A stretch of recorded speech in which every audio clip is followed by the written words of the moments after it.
What up, fam? Hit that like, hit that subscribe. Let's go. That's my baby. That's my baby.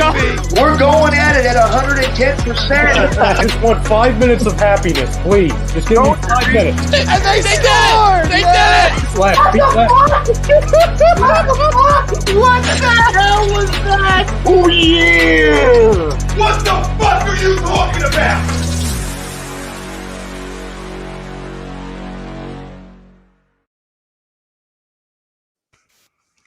Here, and you're listening to Agree to Disagree, the flagship, only on A2D Radio. Uncle Sweeps, Nick Delgazzo, the legendary Brian Wilson, and the fucking man himself, Tom Arnone. These three guys from Jersey bringing you real talk with no agenda. You don't like them? Tough shit. It's their show, and they're going to say whatever the hell they goddamn want.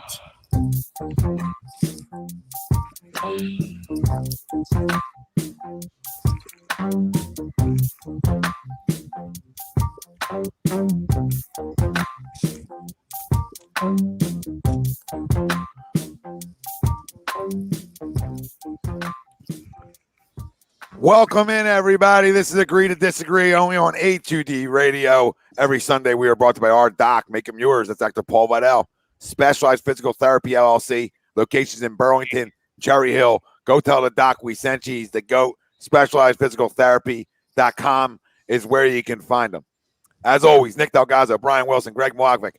I'm Tom Arnone. The family out there joining us. Welcome in. Make sure you're hitting that damn like, hit the damn subscribe, and let's go tonight because we got a ton to talk about. We'll do Crumb in a Week like we do at the end of every Sunday show.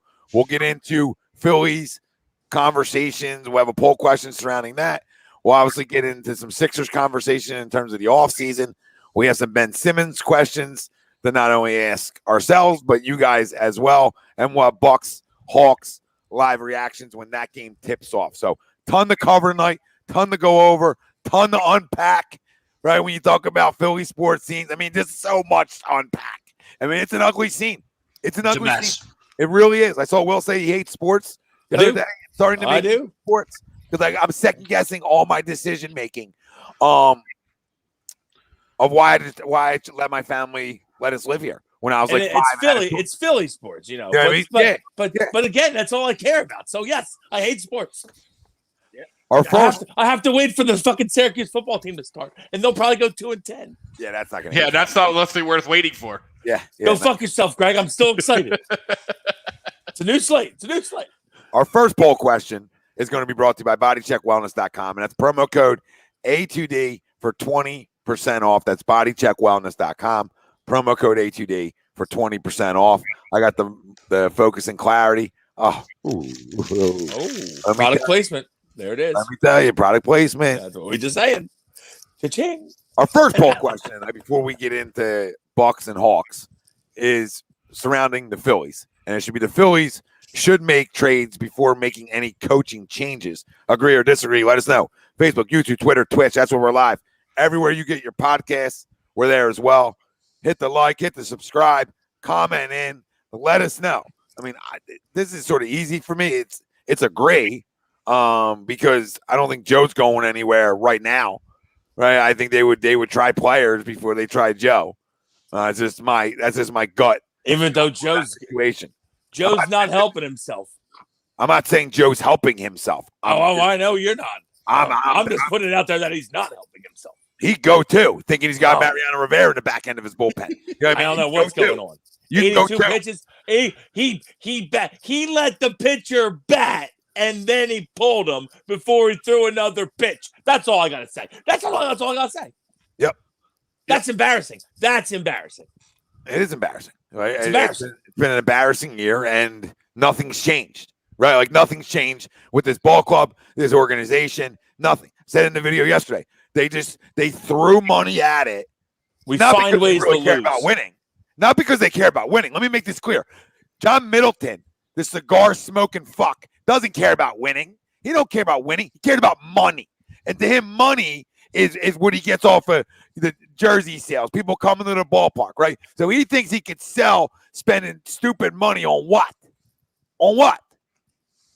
I mean, you went out and spent stupid money on Harper, and you can not even student money, but you spent student money on Harper year wise. You went out and paid JT Realmuto and Zach Wheeler. So you spent money. Nobody's taking that away from you. Okay? But again, you're halfway fucking in because you have no feel for life and realize your farm system is the worst in baseball. Awful. So anything that comes up from there, anything that comes up from there, I'm going to lean on the side isn't going to be good enough. Okay? And then you circle it around and say, Reese Hoskins stinks. Okay? Doesn't even deserve to be on a big league club. Like, if you had an option, cut him. I don't care. Because unless you're hitting 45, there's no excuse. There is no excuse, period, for the 2 plays last 2 days. All right? Not including today, sorry. But the 2 days before. There's no excuse for them plays. They're fundamental plays. It's catching a baseball. I know Alvarado threw it high. Catch the baseball, dude. Catch baseball. And if your sun's in your eyes, I don't know. You have sunglasses on top of your head. Okay? So put them the hell on. And then the one yesterday is Roger Dorn. Hold on. My skirt got in the way. Okay? And that's what it is. And it's unacceptable. So this whole roster isn't good enough. And we wanted to have hope, and we wanted to assume it. Oh, well, and I get it. And part of the roster is the back end of this bullpen because the closer role has never been handled. It's never been situated from this organization. It's never been. We'll keep running Hector Neris out there. Are we okay? How many times do we have to see it? How many times? I don't know what else to do. The fact that Dave Dombrowski hasn't made a move, are you just waiting for Nashville to start, Dave? Are you here just collecting raise your hand if you knew Hector was blowing that game the other night? I didn't even watch it. I knew it. As soon as he was coming in, I was like, well, this is over. I'm sick to my stomach. Oh, the one last night. I did watch that one. Yeah. So I'm going to. He looks clueless on the mound sometimes, Hector. When he throws well, he looks locked in. And as soon as you can see it on his face, he looks like he has no idea where he is. You should immediately remove him from the game. See, Nasty, this is the problem, Nasty, one of our ATD members. And then we'll get right back to the poll. He said, joke of a team with a $200 million payroll and only one game, and only going to have one All-Star. We are pathetic. You know what? And it's, again, halfway in because they don't want to go over to the luxury tax. They don't want to go over to luxury tax. So God forbid, if from day one, if it was stupid money, I'm going to leave it here, and you guys go. If it was stupid money, if it was really stupid, then you sign Harper Machado. You sign Harper Machado. We said that back then, right, Tommy? You used the Comcast $1 billion for 2 guys. They're stupid money. There it is. They're stupid money. And you still go trade for JT, and you still sign Wheeler, and you still go handle a closer situation that's never been addressed. And Joe Girardi's been flat out terrible, too. Okay? No, he's been bad. He's been bad. Real bad. No running from him. And I wanted Joe Girardi. I'll be the first one to tell you I wanted Joe Girardi when they said fire Kapler. I was always a fire Kapler guy. Everyone's, who you want? I said Joe Girardi. And right now I look like I was wrong because, and I'm not even saying that Kapler's, I know that the Giants are playing well. Gabe Kapler's a piece of shit. I don't want to hear it. I don't want to hear it. I can't wait for them to just boo so I can tell everyone else to suck a dick. But Joe Girardi is not coaching well. He's not coaching well, flat out not coaching well. And to me, it's really simple. How do we win in 08? Yeah, we had a good offense. We had a decent pitching staff. We had a dominant bullpen. We played great defense. Right now, we play terrible defense, and our bullpen stinks. That's how you lose games. We play our defense stinks, and our bullpen stinks. You ain't gonna win. You're just not gonna win. We give too many outs to our team, and our back end can't get outs. That's not a good formula. It's unreal. It's unreal. So what do you say to the poll? And I absolutely agree that you have to make trades. I don't know what we're going to have to do. Looking at it from a guy that's obviously I'm not making decisions, but we don't have a whole lot in the system because we've been terrible for 10 years and we've also drafted like shit for 10 years. So we don't have really anything down there. I don't know what he's trading. Rafael Marchand has a little buzz. Good catcher, young. He came up, he had a couple hits. I don't know. I think you could maybe move him, but do you want to move him? I don't know. I don't know who you're going to trade. That's the whole thing. Do you trade Reese and move Alec to first? Because right now, by the way, I don't like those fandangled analytics stats, but defensive runs saved is not a bad stat. It's a decent stat. And Alec Boehm is the worst in baseball, by the way, by far, -13. By far the worst. And second worst is Reese Hoskins, -7. Which means Hoskins is the second worst fielder in baseball, and Boehm is double worse. than Yep. Hoskins. And That's guess how what? bad. And guess what? They're on our corners, and you would hope your corners are strong because our middle isn't strong. Because our center field stinks. And you would hope at least they, even if they're not good defensively, at least they would lose baseballs. They're not even doing that. It's so frustrating. It's frustrating. And finally, Kutch has started to turn it around. At least he's losing the ball. He's got 14 homers now, and he's playing better defense than he played earlier in the season. But everyone else is going to shit. Fucking Odubel looked okay. Now he can't hit anything. He hasn't hit for a fucking week. Harper's banged up again. Fucking Reese, who knows what Reese? He gets a hold of a couple balls, then he pops everything up for a week. JT has been okay. He hasn't been great. I need him to be better than he's been. Molly, good question. Fucking brother. Wheels. Wheels is the only one that deserves to be an all-star. Like we said. I mean, he's the only one that deserves it. Molly, I think it reminds me of the fucking Eagles situation. They're in a terrible division. Coming into the season, it was supposed to be the best division in baseball. It's fucking garbage, all right? And that's why you still have hope, right? Because you're 2 blown saves away from taking 4 from the Mets, all right, and being right in this fucking thick of it. Yeah. We're right there. A disgusting baseball team right in the thick of it. So they're going to – I don't think they're not even going to – they can't be sellers unless they, lose like 15 in a row or something. I totally agree, Sweeps. That's what makes it even more infuriating. Yeah. It's like the They're division 5 stinks. back. We could easily be in the lead of this division if we just stop stepping on our own toes, stop shooting ourselves in the foot. Yep. It's ungodly, and at this point, it's like that's who we are. It's not like we've made some errors like Joe, and this is another thing I got on Joe. How about we get in someone's ass? He said, at some point, some breaks are going to come for us. That's what you say? Some breaks are going to come for us? What the fuck are we talking about, dude? Some breaks are going to come for us. How about we start yelling at some people? How about we bench a couple guys or something? Because you can't just keep making error after error. You can't do it. This is professional baseball. We're dropping pop-ups. We drop pop-ups 5 a week. We drop 5 pop-ups a week. If we drop 5 pop-ups a week at Audubon High School, we would be a laughing stock of the fucking Colonial Conference. Tom, Sweeps? Yeah, it wasn't going to happen. What the fuck? Are you kidding me? There's no way we drop 5 pop-ups. You know what? Because after the first day of dropping 2, we would have ran the whole next practice and we wouldn't drop another pop-up. And the first time, and if it did happen and Skip lit your ass up, you surely didn't come back at him. Which is the tone, which is the culture of this team. You know what I mean? Yeah. Right now, the culture of this clubhouse. Like, hey, leave us alone. I'm a professional. I'll figure it out. The fuck out of here, dude. They look like a fucking JV team most of the time. You know what I mean? Like, blown saves or not, take the blown saves out. They look like a fucking JV team. They're pretty much unwatchable. All right. And that's why it's just, like I said, as a fan, it gives you that false hope, because you're still in, you're still in it. You know what I mean? Like, you're still in it to, you got to win the division. Obviously, the West is securing both playoffs, all 3 spots. The West will be. I know Wilson wants them to crash and burn. It's not going to happen. It's too much now. Central could maybe get one. They'll come back. They'll come back a little bit, but they're not. When you get to 80 games, this is who you are. All right, they're getting career years from DeScafaldi, Gaussman, Crawford. Buster Posey's back to Posey. Power numbers. So not to get on them. I'm just saying, like, the West looks like it'll get all 3 unless somebody goes south. So you got to win the division. The shitty Central and the shitty East. Whoever comes out comes out. And we are still in it. Amazingly. It's incredible, but we are, like you said, if we don't blow these 2 fucking games this weekend, we only be 3 back. Yep. Yeah, we're 5 back now. 5 back, yeah. 5 back. And everybody else is too. I think Braves are 5 back. Yeah. And Washington's 4 back. Washington's 4, Braves 5, Marlins 9. It's unreal, but we are still in it. You would hope. One thing I will say, I'm still a Phillies fan. I'm still going to root for them. And I'm still hoping that they can put some wins, get some win streaks together here. But the thing is, you're not going to do that with the way that they're playing defense. You're not going to do that with the way that the bullpen's pitching. And we have actually, the offense has shown some fight recently. We've gone down in games. We've battled back. We've battled back and taken leads. But then the bullpen blows it. It's like, it's so frustrating. The 13-12 game was such a frustrating fucking game.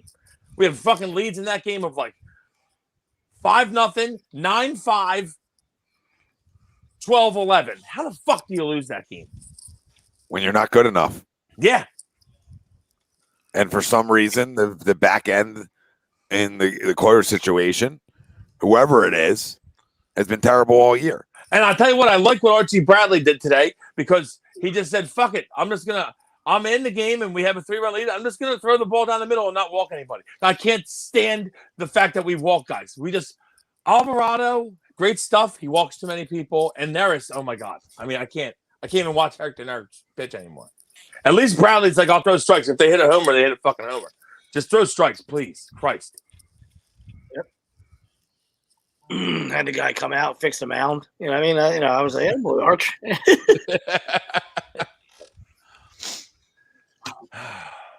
To the poll, I disagree. And only in this sense, kind of like what you kind of both have already said from the player standpoint is who do you trade? Right? At this point, you have so many guys that either Tommy, as you allude to in your videos, blow everything up, and I wouldn't necessarily mind that, right? But I think at this point, I think for the Phillies, because you have so many of your stars or your core guys locked up long term, it's not feasible to see them get traded. Yeah, I mean, we could see someone small, but you're right. They don't have a farm system. They don't even have anybody performing overly well. Like Gene Segura was, but now he's hurt. So it's like, well, they say that you really want to trade him. They say that Gene and Didi should be back very shortly, apparently. Okay. That's the word on the street. Gene and Didi are close. And I'm not saying it hasn't hurt us because it does up the middle. No, now Bryson Stott's a name, but do you want to trade Bryson Stott? I would think I'd rather trade Didi and bring him up. Yeah, I mean, I agree, but so I agree just because Joe hasn't been good at all. And it's easier, I think, to make a managerial change with this roster than it is to try and overhaul the roster. Well, what's that going to do right now? Nothing. Yeah. I completely agree. It's not going to do anything. Like, listen, I'm all Joe. Craig, you think either one's going to happen then? I'm all Joe. I'm not happy with Joe at all. But, like, again, I'll say it a million times. Like you're talking about big leaguers and the errors that they have made are routine baseball plays. So as much as I want to, point on Joe, and Joe has not been good. Like yesterday, Pilar's not bunting, dude. Pilar took a hack that fucking smoked the backstop.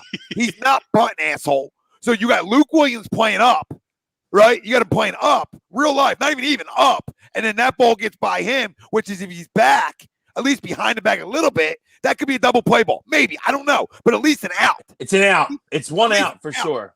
At least an out. So you're not helping the cause either. Sure. So what it is at the end of the game, it's who wants to have their hand in and out today?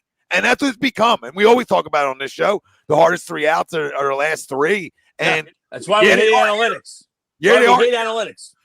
And big time here. I don't know what listen, I want to blow it up. I just don't think they were halfway in with spending stupid money. And then they banked on guys that be productive that haven't been. And I get it. This lineup, it's hard to judge when you don't have guys playing like Didi. Yeah, they haven't been healthy. I know. I get it, but you still have that chance to win games. So what does getting Didi and Gene do for me? All right, it gives me a lead in the 9th that I'm going to blow, right? And I'm going to be out on the outside looking in anyway. So you have 2 options: you blow it the hell up, or you find something in your farm system that can get you somebody to close baseball games. Somebody to close baseball games. Because the way this is going, this is going to be one of the, again, it's going to set records. It's going to set records if this continues. Yeah. Just like it did for 60 games, and just like it did the year before that and the year before that. So I don't know how much longer this can go on for, and it's still not been addressed. And that's my issue with Dave Dombrowski right now. I get it. There's not much to trade, if at all, right? Yeah. Be creative, or you just waiting for Nashville. Be creative. You're watching. Well, who's out there, though? Blow games. How do you sit up in a box and watch a team you oversee blow leads late in games when it's obvious as day? Like, okay, there's our problem. Let's go fix this. Right. Yeah, Tom, I know what you're saying, Tom, but there's probably not. You have to wait until the other teams are willing to move guys. Like you have to wait until teams are out of it, which is starting to happen now. I'd say probably right around now. You know what I mean? Because they're not just going. Teams don't just trade players in May. Yeah, I mean it's like I hear you. I mean, and we always yell for it doesn't have to be a trade. It can be we always exactly. I don't think we have anybody in the. I don't care. Minors though. I don't. Not even the minors. Just put anybody back there. Anybody.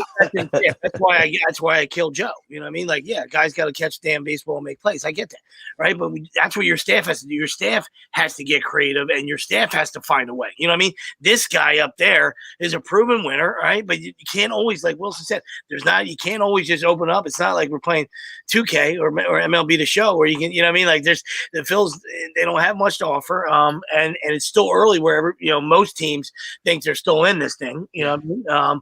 Until they're mathematically out of it or whatever. I don't know. I mean, so I hear you. I mean, you know, you don't want to just sit on your hands and keep watching this fucking slop, you know what I mean? But at some point, I would only blame them for not going down to the fucking clubhouse and turning tables over. You know what I mean?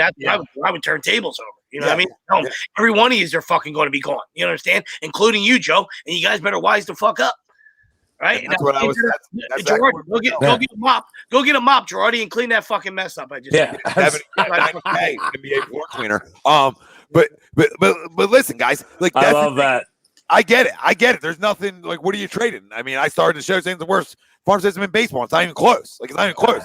I would just take anybody. You could be like, hey, Tom, you want this? Yep, we want that. We want to just. I think we're 27th ranked, which begs the differ of who's worse than us. But so I get it. My issue is you just do something. But I'm like I said, I'm with you. But let's rewind a month ago, right? Because the way I operate, right, I would have dealt Gene after the argument. You understand? And then I get a reliever. I don't know who I can get. I let Nick Mayton play second. I'm not gonna. I have no idea who I could get. But you want to do that shit after your fucking horse shit? Bye. Yeah. There's your bags. I can't release you, but I'll send you out of town. There's your message. Anybody else in the clubhouse got something to say? Got something to say? Right? You've got all accountability. Unfortunately, it's 2021 now. They'll probably fucking sue you for that or something. But you know, it's time to trade. You know what I mean? Trade time. We need a reliever. Pack your bag. Emilio, we've been rebuilding for too long. I mean, it's a joke. I mean, you can't rebuild longer than we did. I mean, it's been 10 years plus of rebuilding. Yeah, rebuilding, and we didn't do it right. The right's an understatement. They want just that we grab. The thing is that we haven't drafted anybody. You know who else? Who have we drafted that's helped our team? That's the whole thing. Let's look back in the last 8 years. 8 years. Well, Aaron Nola. Forget that's not even part of Clintac. I'm talking about the hiring of Matt Clintac. Okay, because that's where that's where it's at. It's hiring a Harvard grad. You know who else was in for an interview with Uncle Cigars? The GM for the Tampa Bay Rays. Okay, but we wanted to be the smartest guy in the fucking room again. Oh, he's a Harvard grad. He's smarter than everybody. How'd that age for him? So if you don't want to put the pieces up top, you can't just throw money at it if you're not willing to then go over a luxury tax, right? So it's like, what are we doing? And we all want baseball. We all want good baseball. We're all hoping to be a team that could maybe surprise some people this year. Yeah. And it's been the complete opposite of surprise. It's been like, oh wow, we really are dog shit. People are like, this isn't the worst baseball I watched. Yeah, the surprise is, holy shit, we're worse than we really thought we were. Well, no, this is the worst baseball I've watched in this rebuild situation. This is the worst because there's potential to be decent or good. Right, so that's what we understand. We understand what Emilio's saying. Like we weren't saying that we're going to get back all stars. You know what I mean? But sometimes somebody will take them. Somebody would take one of those their three guys, right? Because two guys are veteran bats. I know they're injured. You know what I mean? So that doesn't help. You know what I mean? Tough to fucking move a guy when he has no availability. You know what I mean? And somebody thinks they could face Hoskins. You know what I mean? They've seen American League team will take them. They've seen a 40 homer season one time or early on or whatever, They've seen the power numbers. They like walks. We live in a fucking walk. We live in an on base percentage era now. We do. It's up a little fucking boners. Oh, yeah. He'll hit 39 homers for the A's. 430 runs, right? Or fucking steal 80 bases. What the fuck's a big? You get on base. Fucking yay. Give me some for a fucking production. I don't give a fuck about on base percentage. Yep. It means fucking A. And it feels like everyone else in the league loses baseballs but us. Like it feels like everybody, you look up, everybody, I see a whole bunch of guys that are like 15, 20 home runs, and we have like one guy at 15, right? Reese is at what, 14? That's it? And our best player has 11 solo homers. Yeah. Like insane. freaking no lube, just freaking raw dogging it for freaking 80 games. That's what I feel like it's getting done to me watching this team. This is like, you know what I mean? I'm all chapped up, right? It's a freaking mess. It's all lies. It's lies. I can't. And no one is. I mean, I know we've been banged up, obviously, but no one's hit together either. Like when Odubel was hot. Don't do it, Dad. When Odubel was hot, Bryce was hurt, right? Now Odubel, now they're back. Like Bryce was hurt, JT was hurt. Now they're back. Odubel's not hit. Like back again. Can we Shady's back? Can we finally get some guys? Tell a friend. Can we get some guys to all hit at once at some point during this season? That'd be nice. It would be nice, but I don't know if our offense is built like that right now. Like we just have a whole bunch of guys that are very streaky, and I don't know if they can hit together. Yeah. Does it even matter? I mean, well, if we continue to play defense like we have, it doesn't matter. No. Continue to play defense like this. Continue to make routine play. Turn routine plays into errors. Like your recipe for success is exactly where you're at. Under 500 team, not good enough, not consistent enough, and they're going to continue to talk about like we got to put a stretch together, 10 and 15 in a row. And Emilio's spot on. You know what I mean? Like I said, if you're going to look at this fucking slop, you'd rather be the fucking Rays or a fucking low income fucking team that can, is going to give you the same fight and same with no expectation, same production. Yeah, exactly. He's coming in the year and you fucking, put your favorite player's t-shirt on and you hope, hey, maybe we make a magical run. You know what I mean? Instead of coming into the season with, some names and a lot of fucking payroll. And hope. I mean, like I said, like there was, it's not anything to take a shot at anybody in here or anything. It was just like, I mean, there was talks of 95 and 96. I mean, just think about that. You know what I mean? And that's, like I said, everybody, when the season starts, man, you're all giddy as a fan. You know what I mean? And you see the pieces and you see the possibility. And then you're just like, my God, is this really what they are? I assume they would hit. No problem hitting. Like I just said, okay, this hitting can carry us. I've watched it before, so if these guys can all live up to their numbers. But at the end of the day, the real conversation offensively was Bryce Harper's got to be a top 5 MVP guy, and that has not been the case. Injuries, etc., has not been the case. So that you had in the back end of this bullpen, you had routine plays that you can't make, and everything turns into an under 500 baseball. Yeah, worst fielding team in baseball. Can that change? Thought was addressed, maybe, and obviously it wasn't. Right, the back end of the bullpen, right, with the pieces they added, the veterans, you thought it couldn't get worse. You thought it couldn't get any worse. Here, hold my beer. We finally got rid of David Hale. That's good. Alvarado should be your 8th guy or your 9th or the problem with Alvarado, he just doesn't throw enough fucking strikes. Or Archie Bradley. Like it's like you went out and got Archie Bradley, let him close. Yeah, he got close. Alvarado, you throw 100. Throw the ball over the middle. Throw the ball over the plate, dude. I think Arch had a chance at it, and then he got hurt. He was showing too much. I mean, so it's just. But no, Joe's just been smug. Joe's been a smug little prick, hasn't he? Though, like the way he answers stuff, he's been a little smug. The Scherzer shit rubbed me the wrong way with him too. Like, why would he put that in his hair? What are we doing? Like, what are we doing? You're really doing this? I don't really care. Guys are great. All right, just relax. All right, the first day it's like about to happen. We're like unzipping guys. Right? I thought it was like a little gamesmanship. I was okay with it. I don't care enough. But when everything else goes on, now I'm going to look for things to hunt at. Right, and just have a problem with you because you've been smug to the media, which I don't care about the media, but every answer's smug. Like you guys have won something here. Like this isn't New York, Joe. Yeah, it's a different tone than when he started. You're absolutely right, Tom, because now he's getting to the point with the media where it's like, oh, well, I'm not going to give you any answers because you're just going to go and tell the other team. We're like, Joe, what the hell do you care? And not even that, everything. Like the Neris answers. The Neris answers were smug. Like there, and he underachieved there too. So he should never be smug. You know what I mean? Like, you know what I mean? Like he played the game hard. He was a fucking bench guy. You know what I mean? Like, he was he played a long time in the big leagues. I'm gonna take anything away from him. But he was, pretty much a career bench guy, a fucking tough guy. Played. He overachieved for the Marlins with no.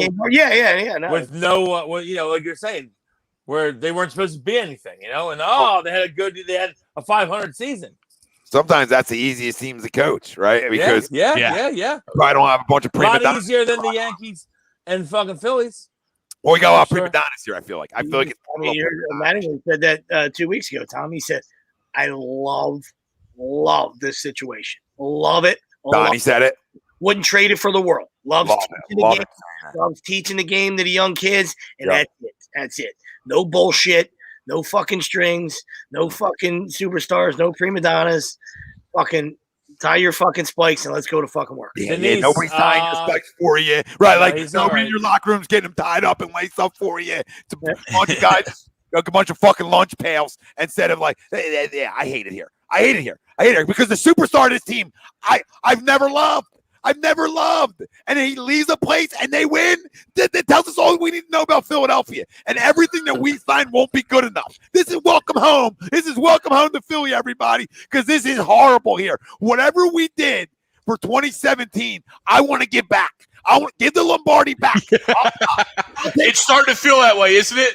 Yeah, give it back. I don't want it. Everything we get doesn't work out. Like we get two picks that we think Sixers-wise are this or that, right? And then one of them, like you can't make it up. One of them won't dunk a ball because he's scared to shoot a ball in a game where you're taught like we're talking jab steps, pump fakes. He's scared. Shoot. He's scared to shoot a ball where no one guards him. Nobody guards you. Nobody guards the whole league wants to shoot. Scared of a free throw. Could you imagine being scared of a free throw? I can go 8 of 10 after a 12-pack, and that's guaranteed.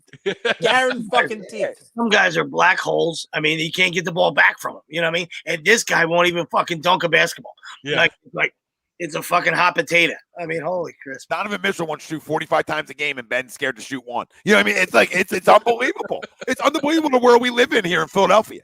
Right? If you would have told us 3 years And ago, we drafted Markelle Fultz. who can't shoot either.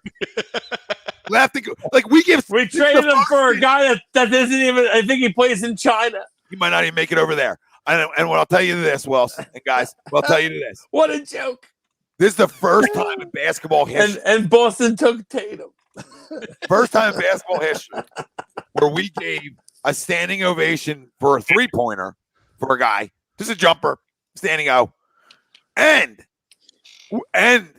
watched a fan base give a standing O for a free throw. That's never happened in the history of basketball. That's what we're watching here. That's what we're watching. Dude, the fucking game 5 that I was at when we blew the humongous lead, but in the fourth quarter, it was crazy. Ben made 2 free throws on one of I think he shot 6 in the fourth quarter. At one point, he made 2 in a row, and the place was going fucking crazy. Like, we just won the game. And then the next time down, they found him, and he missed both. And the booing, the amount of booing, I was like, God, we're just jumping from one end of the spectrum to the other. John, that's a great question, John. John, one of our A2D member. Sorry, says who's going to be the next A2D member? Join the family. Eagles 22 live NFL draft party for members. Listen, you guys can join. Somebody had some good DFS plays yesterday. Today, not so much. Hopefully, didn't fall. $9.99 a month, fam. You guys can get it. $9.99 a month. If I can just pull it up. I don't know why things disappear in here. I feel like. But for $9.99 a month, you get the gambling picks, all the gambling advice. You get shout outs, members only live streams, appearances on shows, and you get discount ATD merch, and you're gonna have discount codes for all campus as well for all your. Say 20% off all campus. They said. So you're gonna have a lot of things going on here just for our members. So I'm hearing real good things about their cornhole sets down there. Oh yeah, good things. I heard all campus got some sweet cornhole sets. And you get a discount with the cornhole. You get that. Also, the discount code works for the cornhole sets too. So another winner. I'll drop the link in here. What up, Spidey? Spidey. We also got jerseys. It's been so long, Spidey. We're giving jerseys away to members too. So we got jerseys. We got that too. Forgot all about the jersey giveaway once a week. Look at you. Everything. We got everything for the members. Let's go, peeps. Let's go. I'm dropping a link in the YouTube right now. Santa Claus. Look at you. Look, Daddy's home. Tommy Claus is coming to town. Tommy Claus is coming to town. Double. He's giving out. Tommy Claus is coming. He's making a rant, recording it twice. Gonna have a cigarette after that one. Tommy Claus is coming to town. I dropped the link in there, guys. So there it is. Yeah, Oakley, become a member, baby. The gambling advice alone, you make your money back. And, heck yeah. And you get some jump on it. Get some walking around dollars. A Shanghai Ben Simmons jersey, Don asked for. Coming soon. No. Yeah. I don't know where to go from here. I know you wanted to say something to me earlier, Wilson. Go right ahead. I know we said it, off screen, but my question just was like, what are you going to? Because I see, a lot of everyone's got trade scenarios for Ben, but I'm looking at, they say now. Granted, who knows what's going to happen, obviously, but they're saying, oh, we're committed to keeping Ben and working with him now. First time ever. Hopefully that's going to happen. But I want to see, what are your guys' thoughts? Like, how are you going to handle this? How are you going to handle if he doesn't get traded? Or you want him traded? Obviously, you want him traded. What's going to happen if he doesn't get traded? It stays in the green room. Should stay in the green room. Just kidding. That's my question. That's to everybody out there. That's to all the fans. What are your thoughts? So if Ben doesn't get traded, how are we treated? Is he going to get? Are we worried that his ego's so fragile that he gets booed off the court first game next year and cries his way out of town, and we end up trading him for nothing? That's probably how it'll work for us. I think it's just like Groundhog's Day. Really, for me, it'll be like Groundhog's Day. Like, just continue to punch me right in the fucking dick.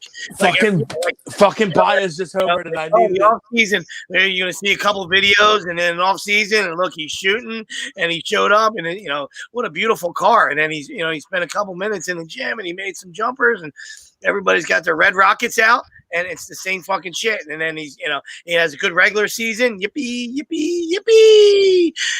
Fucking triple doubles. Yippee. And then, here we are. And then we just we get thrown right out of the fucking tree. Right out of the fucking tree again. So second round. So you're thinking repeat. Yeah. Okay. You're thinking rinse, wash, and repeat. Okay. Yeah. All right. Rinse, wash, and repeat for sweeps. All right. And I'll keep walking right into the fucking door. You know what I mean? Like, you can tell me Mike Myers is behind that door. I'll just keep opening the door. Yeah, I mean, listen, it's like exit sign this way, Sweeps is going that way. I couldn't be more right with him. I mean, what are you going to do? But he's a good regular season player, and they're going to win games regular season wise with him here, and we're going to assume that something's going to change, and what's going to happen in the playoffs, he's going to be reluctant to shoot. Teams are going to clog the lane. Then you're playing 4-on-5. Then Joel Embiid's got to come up and play on the perimeter while Ben stands around. Okay, and then you create turnovers because it's a guard-driven league around the perimeter, and you have no guards who can take somebody off the dribble. So now you put your big man. It's a whole fucking circle jerk of messes that will continue to happen. It'll be another second-round exit. This is how it will go. This is how it's going to continuously go with this guy not expanding his game. So what am I going to do about it? What can I do about it? There's nothing I can do. But when I hear, like Don said, I think you play him as power forward. Will they do that? No, probably not. I don't know, but what does Portland want? Well, for who? They're not going to trade Damian Lillard, dude. Okay. I just thought people are laughing at it like the whole for Lillard. They're not going to trade Lillard. But you're laughing like the league doesn't. Why would they trade Damian Lillard? Unless he comes out and demands that he ain't going to play unless he gets traded. I don't think he's going to be that kind of guy. I don't think he'll do that. I don't think they're going to trade him. That's okay. I don't think. The reports came out today. He's not fond of the coaching search and his role in it, and you know how that goes. I'm just saying, you know how that goes in this league with star players that have been somewhere a while. He's been somewhere a while. Everyone's a pussy. Yes, the NBA's a joke. I hear you. I understand how that goes. Gotcha. I'm not saying. I'm just giving you the other side of it. Like there's value for him. There is. You're not going to get it straight up. You're not going to be able to trade Ben straight up for them. But when you talk about an organization, it's like, okay, if this hypothetically, if somebody wants out of somewhere, right, and the organization feels like, okay, our hands are tied, right? You're not going to go straight up, but the Sixers do have things to mix in there. It wouldn't just be Simmons, right? You talk about Maxey Simmons. Yeah, Maxey Simmons. It's not like you're not giving a team Like Portland, you're getting them younger, and the one thing that Portland will be able to sell their fan base on is you'll be a good regular season team with Ben Simmons. You will. You will. You're never going to win nothing, but you'll be a great regular season team with Ben. Not for just for shit and giggles. That 28-second home run try, in case anybody was wondering. Wow. For Baez, down 6-0. Yeah, down 6-0. That's the kind of guy he is. Yeah, unfortunately, he's on my fantasy team, so really needed that homer. Love the homer. 28 seconds. As old school guys, I mean, my blood is boiling. Oh my god. Yeah, that's when the next guy should get hit with the pitch. That's. Oh yeah, exactly. I mean, that's how that goes. Throw it at him like dodgeball going on the base. I don't wait for him to get up. Fucking Peterson with jockey. Oh yeah, I'm not waiting for him to come back up. The next batter. Soup, see ya. Yep, jockey. Hey, Jock. Welcome going on the base. Tell Javier I said hi. Coming around third. Hey, bam. Run off the chin. And he just speed it up. The one with Brian McCann. Who was that? That little fucker. Hold on. I'm going to get this one. See, Carlos Gomez. He was one of them. I think Brian McCann stood like in front of the home plate one time. Yes, he did. Yep. I like it. He was a big pimper. Johnny, appreciate it. Johnny, thank you, brother. Said I love all the channel I'm seeing on YouTube live chat, but I want to see more. Yeah, Ben has no marbles, and then John says he's not trading Ben. So I don't know what you're watching. Staying with him till you die. I mean, John, I hear you. My biggest thing is that I don't hear you. No. Everyone knows that I love Ben. I'm saying, Tom, I'm saying, I'm not just want to give him away though. Like some of these trades these guys are talking about. I'm not doing that trade. Talking about Marvin Bagley. I might as well just trade him away. We might as well just give Ben away for nothing. Marvin Bagley stinks. I can't play in this league. Bagley out of my mouth. It doesn't happen. I'm not talking about you. Who's talking about you? Everything revolves around you. Okay, everyone revolves around you. I'm answering your question about earlier when you asked me, right? There's certain moves that I'm not trading. There's certain deals that I'm not putting in. Okay, I agree with that on that. I'm just saying some people out here like some people are talking about trading them for everything and anything. I'm not doing that. No. I'm not just going to give him away, guys. This is still a guy that you obviously. Well, right now, I don't know what he is because I also don't know what anyone would give for him because if he can't hit free throws, he can't be on the floor. It's obvious because he's afraid to dunk the ball. He's so afraid of shooting free throws. He's afraid to dunk the ball. If he can't hit free throws, he can't be on the floor. So can he come back and show that he can make free throws? I don't know. I don't know what's going to happen. I'm as confused as ever, and I'm a Ben guy. I love the dynamic. I love the way he plays defense. I love what he can bring in the open court. But like we always said, when it slows down, now he looks worse than he ever looked. Yeah. So he really has. He's the one guy, and I'm with you. His defense has gotten better, and he's better. He's better. On the fast break, he's extremely good, and his defense has gotten better since he's been in the league. But then the offense has regressed, and it's to the point now where he can't be on the floor. Yeah, I mean, he doesn't give you nothing. He gives you nothing. Yeah, I mean, I'm with you. If the right deal comes along and we're able to get value for him, I understand the trading for it. But knowing the Sixers and knowing how this is going to play out, he's going to be back. He's going to be around, and you just hope that you hope that he takes this shoving that the fans are giving him, and it changes something in the overall season. It probably won't. But that's the only thing we can hope for because he's gonna be here. I don't see him unless we are able to package something to get Dame. I'm in on that, right? I will do that. But even a CJ McCollum, I still don't give him up for CJ McCollum. I don't. No. I don't think CJ McCollum is much of a. We're not a better team. We're not. No. And the one trade I saw with because Dame's a closer. And let's be honest. No, I agree with you there. We love Joel. Joel has a history of being a little sloppy at the end of games, especially big games. Well, I would love Dame. But I also think a lot of that comes from not having another guy with him. You don't have to play on the perimeter when you get Dame here. All right. So now he tends to find the perimeter a lot. I bet you that changes. I feel like you don't know basketball. I feel like you don't know basketball. I don't know basketball. Ben wasn't even in at the end of the fucking last game. You're at work. He wasn't even in. You don't watch the game. I was watching it live with you last Sunday. I was watching live with you last Sunday, you moron. Where you at? You don't watch it then. Ben wasn't even in. He's still at the fucking perimeter. So shut up. I still agree. I still think that it's on It's on old Glenn Rivers. It's on old Glenn Rivers to run a play for him to get his ass to the fucking post. But again, he hangs out the perimeter too much for me. But I agree that's partially Ben's fault as well. Yeah, and I think a lot of that also has. But he's still there a lot. Joel's sloppiness and/or having to be out there is because he doesn't have that real true go-to second guy. Whether that's Ben, whether that's Tobias, right? I mean, obviously, pay-wise, it should be one of those two. Yeah, Toby is missing another layup. Yeah, I think so. Jesus, if I have to watch him miss another left-handed layup. But yeah, that gets solved with Dayton. That Still doesn't to me get solved with like a CJ McCollum or D'Angelo Russell. You know. Yeah. I like the column, but I mean, not like not necessarily obviously in that trade. You know what I mean? Right. There'd have to be a little more meat on that bone. You know what I mean? But you're gonna have to, like I said, nobody knows. How he's going to react to this. You know what I mean? To me, as a fan, this year is unforgivable. You understand? Unless you find a way, because the window's closing, and you find a way to win one in the next year or two. Because you're never going to have this opportunity again. Exactly. You pissed one away this year, okay? Yep. And I don't know. Maybe we're not good enough, right? But his fucking play and his unforgivable fucking his fucking attitude and the way he's such a fucking pussy and he's so soft is unforgivable to me because, like I said, and the Suns had what a magical year. What a great story. Not scared of them. You know what I mean? The Bucks. We showed we can play with the Bucks. You know what I mean? Like, so it wasn't the Nets sitting there. You know what I mean? With three monsters healthy. You know what I mean? Like, and I totally agree, Sweeps. I totally agree. I think the Nets are due to get better. The more they play together, the Nets are due to get better. So no shit. This you're right. You're absolutely right. This was it.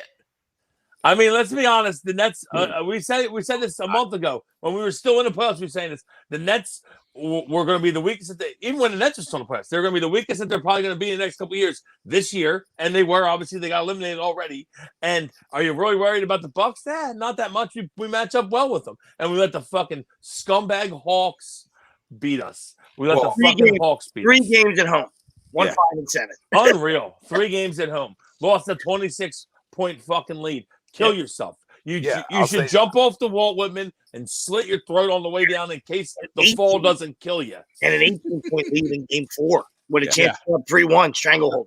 Yep. Yeah. You forget about that. You forget about that too. Where that series was when one of them happened. And I'll say this about Ben, right? And you guys talking about this is it, right? And you guys are 100% right. And the reason, the Nets can get better, but I'll continue to stand here until hopefully maybe a deal can get done. But if you can somehow, and I know it's like reaching for the stars, but if somehow that guy wants out of Portland finally, and it's just done because they're not going to win there, all right? They're just not, okay? Yeah, they're not going to win. So if he at some point just wants out of there, and you have an opportunity to, and you can pair your big man with a guard like that, I think everything changes. I think you become the best team in the East automatically, and not just regular season, because you alluded to the closers on the floor. It takes pressure off the other closer. So you have a Batman Robin type. And that's how this whole league's set up. It's been set up like this for years for the most part, right? It takes 2 to tango almost, right? And you need other players, obviously, but it's a 2-man league to win now, right? And the Nets said, hold on, we're going to go 3-man.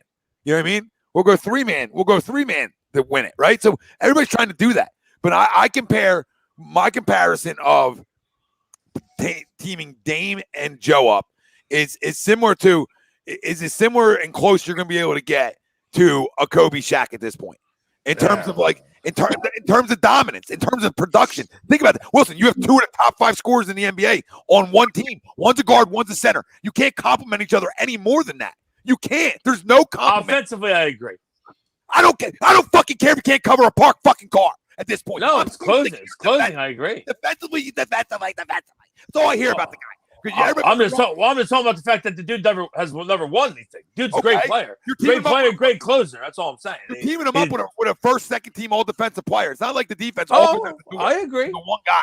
So I was disagreeing to your Kobe comparison. You fucking asshole. Jesus Christ. I'm saying like in terms of the scoring from both is what I'm trying to do. No, I agree. I don't want to offensively, and that's why I said offensively. I don't make it as good as 2 first out Hall of Famers. Christ almighty. I get it. But offensively wins, Brian, at some point. They both could be first ballot Hall of Famers. I mean, they're both trending that way right now. Damian Yeah, Lillard's the first ballot Hall of Famer. Damian is, but I'm talking about winning. Like, neither one have won. They both got to the win. Like, I said this right when the season ended. Can Joel Embiid be a fucking recruiter now? Be a recruiter.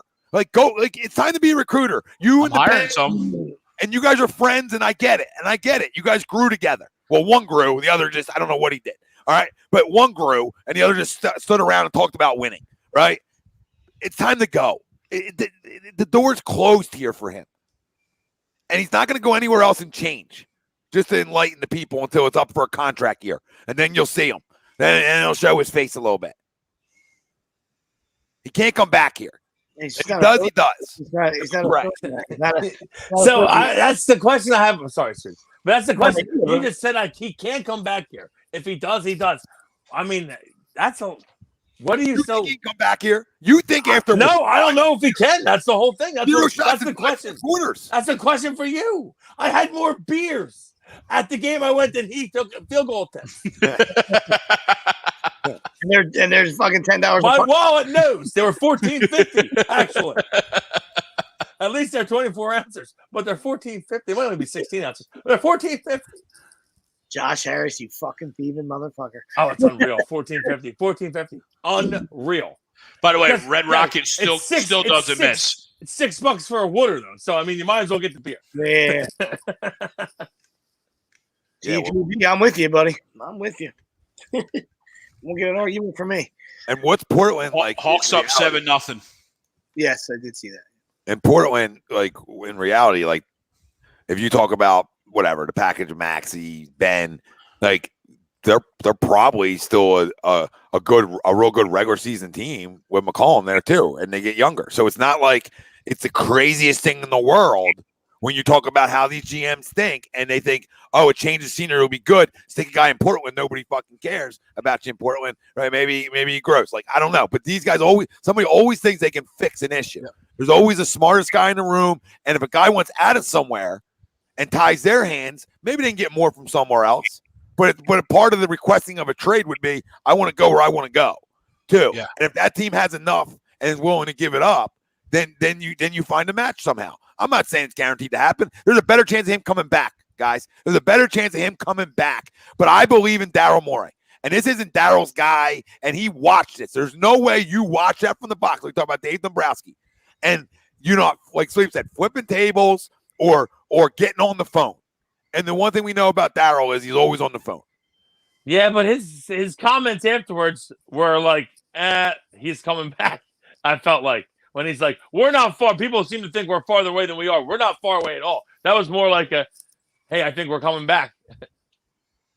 Well, he's also not going to say he's gone. No, I agree. I do agree there. They're not just going to go and tell you like, oh yeah, that's not going to happen. But everything is trending. Everything they're saying is trending more to logo talk. Logo talk from Pubes. We like that when that Trae bet I put in. I like that. Like, you can be all supportive all you want, like Daryl, but like, I mean, to say we're not far away. I mean, fucking Napoleon Dynamite came in here and fucking torched us in a game. Yeah. You know what I mean? Like, to me, we are not close. You know what I mean? Like, we come on. You know, it feels like it. It was a great regular season. 1 seed, man. Great job. That's what we played for. We couldn't wait to get it. You know what I mean? And we were on the opposite side of 2 and 3, right? We didn't want anything to do with 2 and 3 until the finals, right? And we got everything we wanted, right? And fucking Bald Eagle and fucking Napoleon Dynamite came in here and fucking smacked us in the face. Yeah, no, Chris, I would not take Wiggins in the number 7 overall for Simmons. No, agreed. No, there's certain things I say no to. Andrew Wiggins stinks. Yeah, I mean, I think I'll tell you, I would better basketball. Even though he hasn't played in like 2 years, I love me some Klay Thompson. Start throwing Klay Thompson's name around. My ears start perking up a little. I love Klay, but you can he won't get off the plane without getting hurt coming here. So I just Johnny Airport, John Clark Airport. He'll slip on the tarmac. Is it another Andrew Bynum situation? Oh God, no. I wish we had A2D back then because that's the best call of my life. I'm a puffer fish real quick. Too soon. I'm a puffer fish. we puffer fish on him real quick. I called. I said, injury problem. He'll never even step court. Never step foot on the court as a Sixer. Never did. What a piece of shit. What a scumbag. Bowling injury. Yeah, I know. Fucking idiot. Hawks off to a great start, 12-2. Yeah, Trae's hot. Yep. People are saying riding if Simmons comes back. That won't do anything, though. Rioting? Yeah.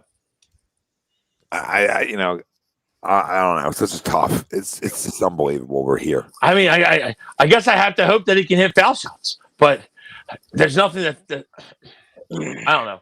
I actually thought early in the season, like, hey, Ben's starting to make foul shots. He was trending upward. He was like 74% at one point. I was like, Ben's making foul shots. We're shooting 30% in the playoffs. How does that happen? How do you shoot 30%? I don't know how it happens. Sober, like sober, right? Like I might shoot 30% hammered. You missed like fucking 45. Oh my God! Did you see the one that Trae just made right there? No. Oh my Lord! What up, Andrew? The more you put, hey, listen. Oh my Lord! I mean, yeah, that was sick, but I mean, you know, it's what happens when you put the ball up, put the ball towards the fucking rim. It can go in. It's got a chance to go in. Huerta flat out shoved Middleton, like right in front of the ref, and the ref just looked at him like nothing. I don't know how your free throw percentage gets better. How do you shoot 30%? Coming in, like into the postseason again, right? Because it's not about the regular season stuff. Like, you know what I mean? It's about, well, one, if he never shoots in the regular season and he doesn't do them things in the regular season in games, it's not going to all of a sudden then decide, oh, I'm going to do it in the playoffs. Well, we know that to be true. And I think what makes your free throws better is, right, we talk about it many times, opens up your whole game, is having a little bit of a perimeter game. But guess what? I just don't know if it's ever going to work anymore. I just don't. I like when you talk about you're a killer, you be killed. Like, you watch killers in this league, and then there's other guys. Like, how are we supposed to, no matter what he gets better at, right? Like in the offseason, oh, he's a shooter now. Like, is he ever going to have the heart and the killer in him? Listen, and your peers and your teammates know that. You know what I mean? Like you saw, Joe's reaction, on that dunk play, from 50 angles. Once we saw Joe's reaction, like, well, what are we doing here? So, there's whispers in that locker room. I mean, there's enough blame to go around from head to toe. You know what I mean? So they all got some finger pointing to do. You know what I mean? But there's some whispers and some talk going. You know what I mean? Like if that guy was my teammate, first of all, I'd have pulled a Shaq. You know what I mean? I'm with Shaq right away. You know what I mean? Like, you got, it's got to come to a wrestling match. It's got to come to a shouting match. You know what I mean? Like even if it's not in that dude, like everybody knows that's not who he is. But hey, man, you got at least even if you don't cave his face in, you got to grab him and say, dude, what are you doing, dude? Come on. Yeah. Come on, man. Like, we're supporting you.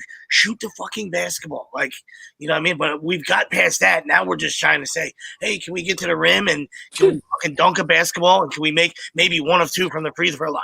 Like, now we're not even talking about fucking shooting anymore. We're just saying. Missing free throws. I was going to say, baby Ben is Giannis. Jesus Christ. Giannis can't shoot free throws either. And it takes forever to shoot them. It's insane. Yeah, but at least he doesn't care what people think of him. He's not good at it, but at least he doesn't care what people think. Like, he'll shoot. He doesn't care what you think. Oh, yeah. Shoot the ball. I've always said that. Shoot the fucking basketball. Yeah, and the more, like I said, the more you do it, you get battle tested and you get better at it. You know what I mean? Like, Shaq wasn't going to stop being dominant his whole career. You know what I mean? Like, he was atrocious, right? And then, that's where the hack of Shaq came from. You know what I mean? Like, when it's a copycat league. You know what I mean? So that's where it fucking originated. So I feel like every once in a while, Shaq, when he was having like a really good game, he was butter from the line too. Yeah. That little. Yep, little flick. Little flick. Boom, boom. At least his excuse was like, he worked at it. You know what I mean? But it was like shooting a softball. You know what I mean? It got that size fucking 5,000 hands. It's like shooting a softball. I tried that one day. That's hard. Yeah, it's not probably a good idea to leave Trae wide open. Not going to cover him? What is happening? You should leave him wide open. Man, you guys are so early. Oh, wow. He's shimmying again. He's shimmying. Knew shim was coming. I can get Wilson a $60 bill one time. Yeah, I mean, I'll take it. I bet Atlanta. TTP. I think they would rather have Ben than Tobias. I think this will still be a really tight game. I just think Milwaukee's a much better team than Atlanta. So I think they're always going to end up making the games tight, even if, I expected them to blow out game 2, which they did. I feel like even games when Atlanta comes out hot, it's the same thing that happened in the Sixers. With us, yeah. Yeah, same type of deal. Like when Atlanta comes out hot, it'll be a close game. You would think when the Bucks come out hot, they would bury them, but the Sixers did that in 2 games, and the other 3 let them come back. So who knows? But Atlanta, what you can say about this Atlanta team though, they are feisty as fuck. They really are, and they battle you. They do, and they can shoot the basketball. They've taken the mold of their head coach. That's for damn sure. And I do like John Collins as a grit. He's a really gritty, especially offensive rebounder. I like John Collins' game. I don't think he's a star player. I know he wants fucking over this thing. The longer he wants top tier money. I don't know he's top tier guy, but yeah. John Collins solid player. You know what I mean? And the longer the playoffs, go for them, they believe, they become more confident. Yeah. You know what I mean? It's just, it's like a snowball, just getting bigger and bigger and bigger and bigger. Oh, absolutely. Shots start to fall, right? Absolutely. Shots start to fall for you because you're confident in shooting it. That's funny how that works. Yeah. Trae's pretty fucking good. Funny how that works, though, isn't it? Little confidence in the line. He's more of a playmaker than I gave him credit for coming out of college. I thought he would be a good player strictly because of the way the NBA is now. It's just geared towards guys like that dominate the ball and shoot a lot. But he's more of an assist guy, playmaker than I thought he was going to be.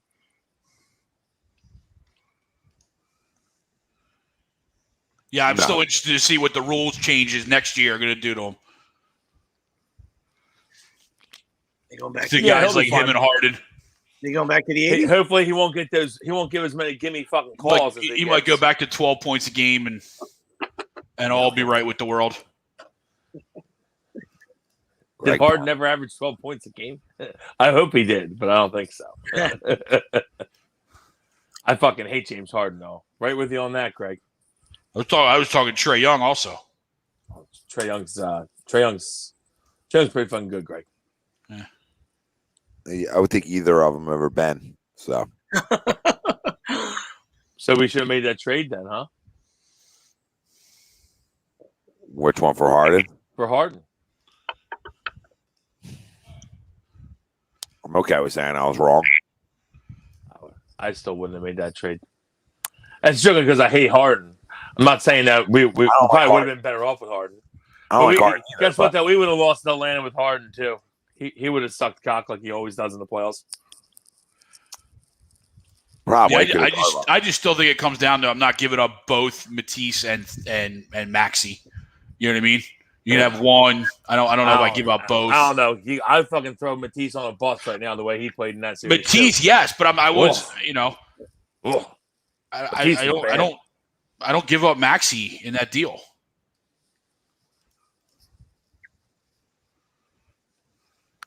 Yeah, I get you. Get Dame, or not at all. What's that? No, the Harden deal. Dame, you mean you're reversing back? I'm sorry. Going back to the Harden deal. The Harden deal. Yeah, with Dame it's different. Dame, you would have with Dame it's different because he's going to play the same position that Maxey is, right? You know what I mean? Yeah. I give up Maxey in that deal, and then I guess I keep Matisse in hoping that he provides that defensive presence and maybe he can find the bottom of the bucket once or twice. Well, you would hope that Matisse is going to improve his. I mean, obviously, he should just be shooting threes, a lot of them, all summer long because he's a 3-and-D guy. That should be what his MO is moving forward. Is a 3-and-D guy, and in that case, you got to hit fucking open 3 shots. You got to hit open shots. Yeah. You just have to. Lost you there, buddy. You got to add the 3 to Did you lose me there? Yeah, we lost you there. I don't know what happened there. I heard some weird shit in my head. All I was saying is if he should be, he should be a 3-and-D guy for the rest of his career. And in that case, you have to fucking make open shots. You have to. So you got to bring the 3 with you every once in a while. What's wrong with this guy? I would have liked that. He's supposed to be a 3 and D guy. He didn't have either this past series. No 3 and no D. Neither one. He's wearing glasses. Movie theater. It's a regular movie. Dude. Oh, I didn't need 3D glasses? Oh. Take them off, you asshole. This isn't the Dudley Boys? 3D. Yeah, but for Dame, I mean, how many first round picks do you want? What do you want? Yes, for Dame, I would agree. That's a bad call there. What's up, Dan? Dan, what up, brother? What's up, Dan? What's up? Okay. Yeah, John, I wish you would have drove to the bucket instead of shooting at 3 in that game. So, yeah. Yeah, I'm right with you on that. Looked like he was wide open to go for a dunk, didn't it? Yeah. And then he misses that, and I think we talked about that night. It was like a 7. It was like a huge. It could have been a set. We were up 4 at the time. Yeah, and then they went back and hit a 3. Yeah. Yep. It's an easy 6-point swing. Dwight Howard's there. Like, what are you doing, dude? What are you doing? I just saw Dwight Howard. Somebody rewind. Was that him in the front row? Is he at the game? Is he really there? I swear that's him, buddy. I'm gonna see right there in this pink shirt. He's from Atlanta. Can't miss the hair. It's him. Right? Isn't he from Atlanta? Yeah, no. Right there. That's him. Yep. Where's he at? Where? He's wearing a mask right in the front row in a pink shirt or like a peach shirt. Right behind Trae Young. About 30 seconds. He would definitely have a peach shirt on, so that could be him. That's him. Wow. Like, what are you doing at the Eastern Conference Finals? Stop defending Ben, and don't doesn't a fire burn inside you? Like, go play golf or something. What are you doing? Yeah, that's him. I'll take a picture. Are you sure? Let's see. Where's he at? Now I gotta find him. Fuck. Did you rewind? No, I'm not rewinding. I got you. Just dog it. Now I gotta hope I show him again. Now I gotta lock in. Fuck. Oh, the dunking Lopez. Wow, Brooke Lopez getting off the Okay, speed. Brooke. Didn't know you had a vertical. I just sent it to you guys. Definitely him.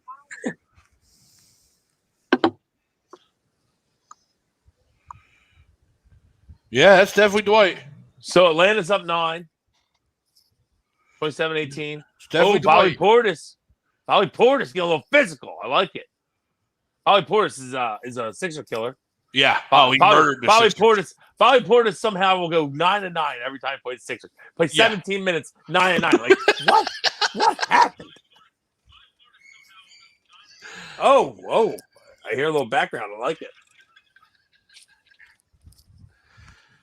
27-18 Hawks. 2 minutes, 2.5 left in the first quarter. Giannis is back in the game. Is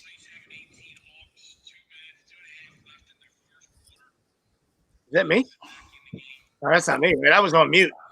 I don't think so. Is that Tommy? Yeah, I guess. I don't know. He came down, so I had to mute it. I mean, Jesus Christ. What up, B? What up, mate? Want to do a puzzle, Dan? I said, yeah. When I'm done.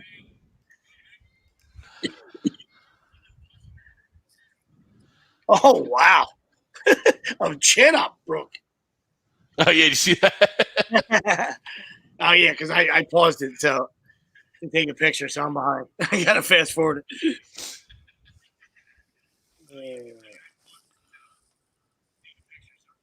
What am I? Is anybody else getting that in the background? Yeah. Are you frozen, Tommy? You're good on here.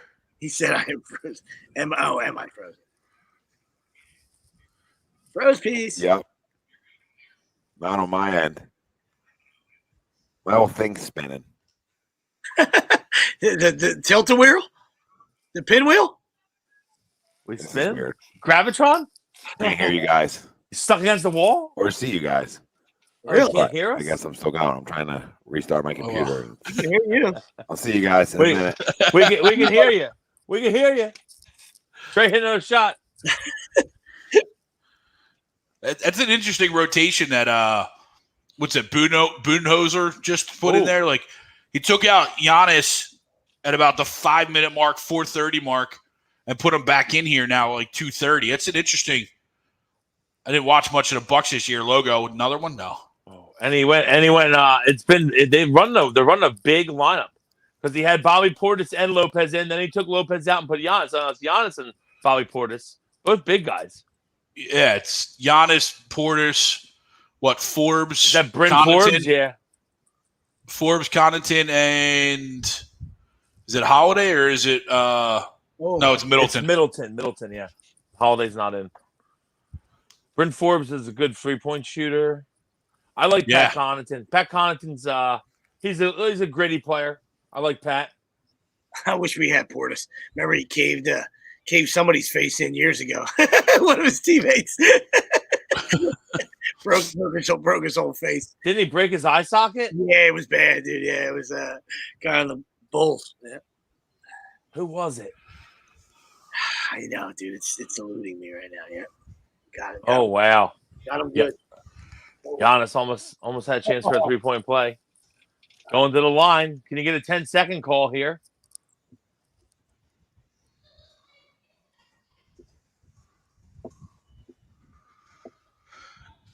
Mirotic. Oh, Nikola Mirotic. Yes. Mir- Oh, Mirotic. yeah. Punch Mirotic. He's a shooter. Meerkat. Yeah. Yeah. Bulls locker room supports Portis in Nikolai Mirotic feud. That's great.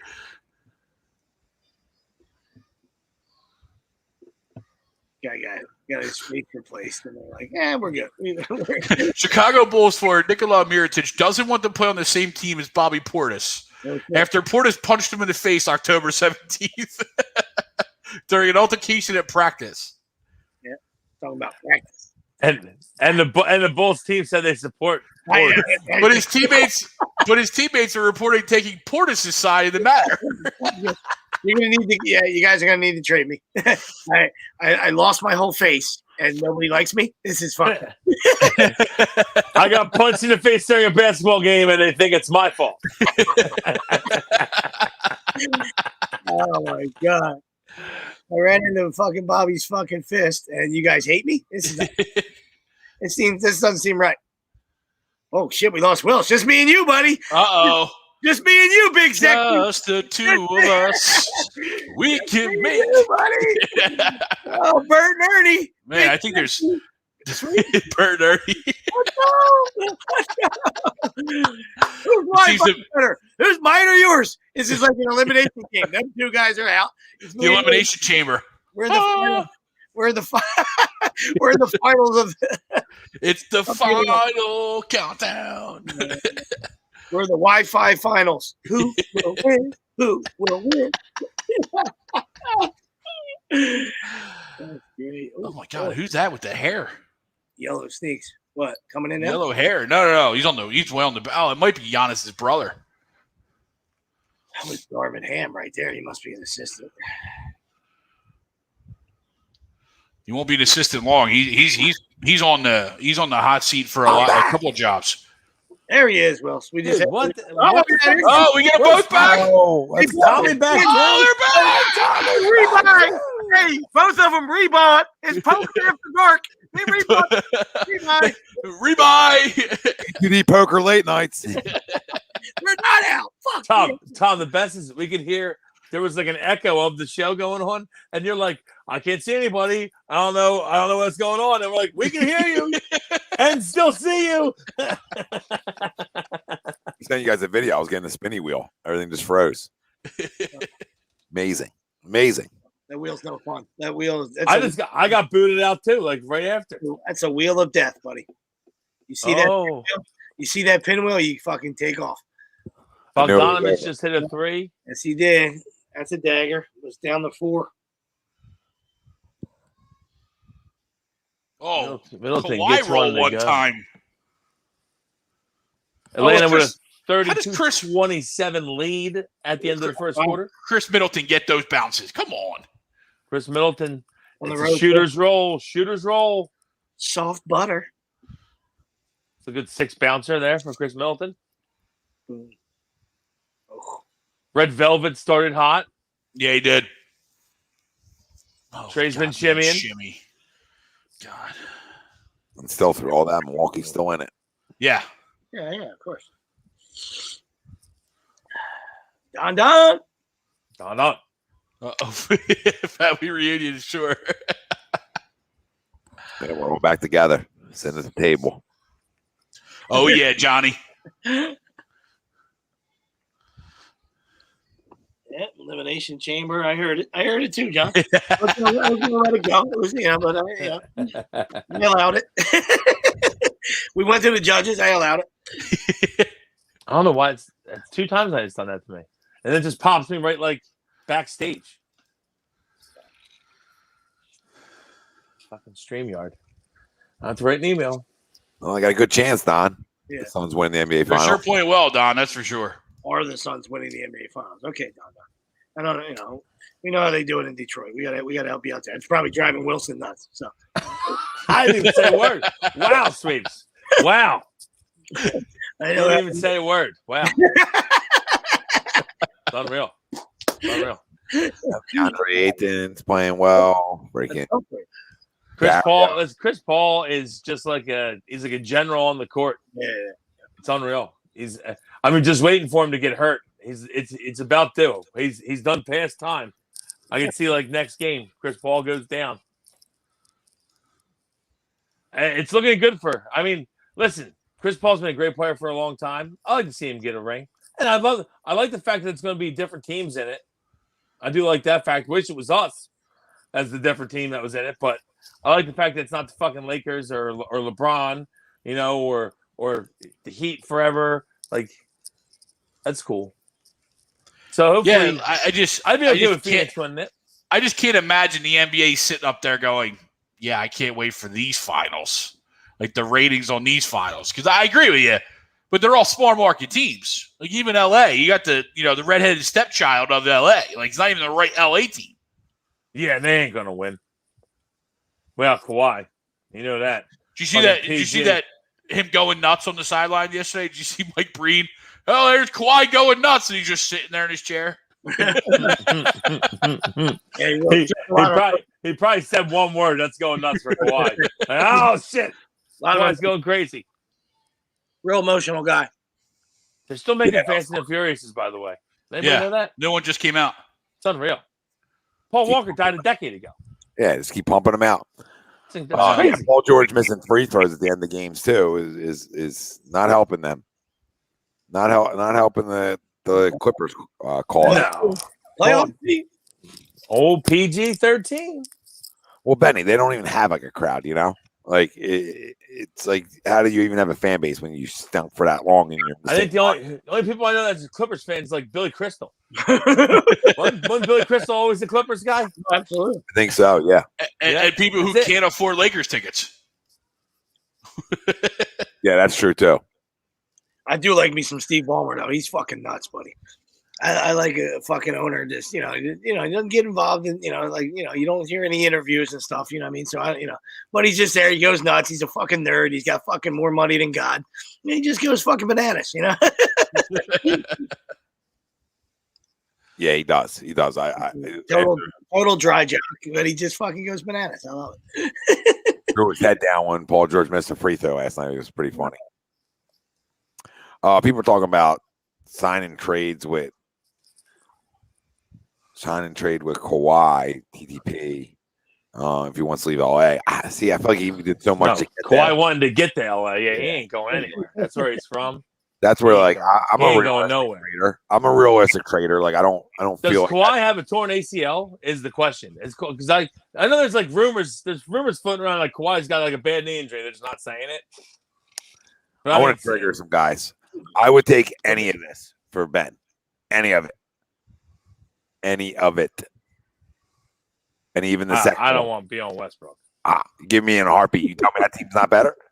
No. You're really going to sit here and tell me that that team doesn't beat the Hawks? Nope. Okay. Then you don't believe in Joe. Then that's what that tells. No. I do believe in Joe. I don't believe in Russell Westbrook. He'll find a way to lose. That's what he does. That's what he's done his whole career. Russell Westbrook's a fucking bum. Oh, triple double. I think Sweet was saying it earlier. Triple double. Oh, I know the Patty. I got you. I'm not Mr. Russell Westbrook. Bum. But he'll go Bradley Beal, good scorer. Westbrook, good scorer, good player. You get guard play with Joe. You tell me that's not better? Okay. Hey, listen, Russell Westbrook. I'll never question Plays hard. his heart. He always plays hard. Yeah. I'll give him that. I'll always give him that. He's Always a play bad hard. stuffer. I But know his deal. The dude is a bum, and down the stretch of games, always has been, always will be. It's his MO. Doesn't need to be the guy though at the end though at all. And I know he's played with guys that are better than him, but like he doesn't need to be the guy when you have Joe and Beal. I can't watch. I wouldn't be able to be a Sixers fan. I can't watch Russell Westbrook. After what we just watched, you can't watch Russell Westbrook. I mean, that's where I draw the line, right? Like I'm not mentioning Russell Westbrook, but I just watched the worst performance ever in the playoffs by a guy who's supposed to be a star, and you're telling me what you can't watch? Yeah, I'm about to start telling you what you should be watching. That team wins, and that team gives Milwaukee a run for its money too. No chance. Oh, you're fucking delusional, dude. I'm not Mr. Westbrook, but you're delusional. Tell me that team's better. I'm not delusional. You're crazy. Russell Westbrook don't win. He's not a winner. I know, but if you want to talk like long term, winner. Take away, and they're both older. Take away the long term thing and take away your hatred. We're just talking about, I think he's just talking about in this particular playoffs when one guy gave you nothing. If you added two guys, yes, I think we would win the title with them probably.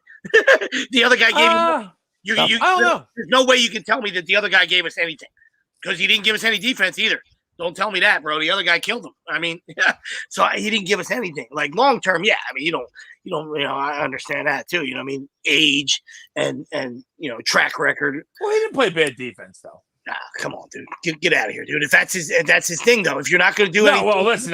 Obviously, you would like to see him have more steals, but I think Trae only shot 30% when Ben was covering him, which is good, I guess, considering how he played for the series. Trae.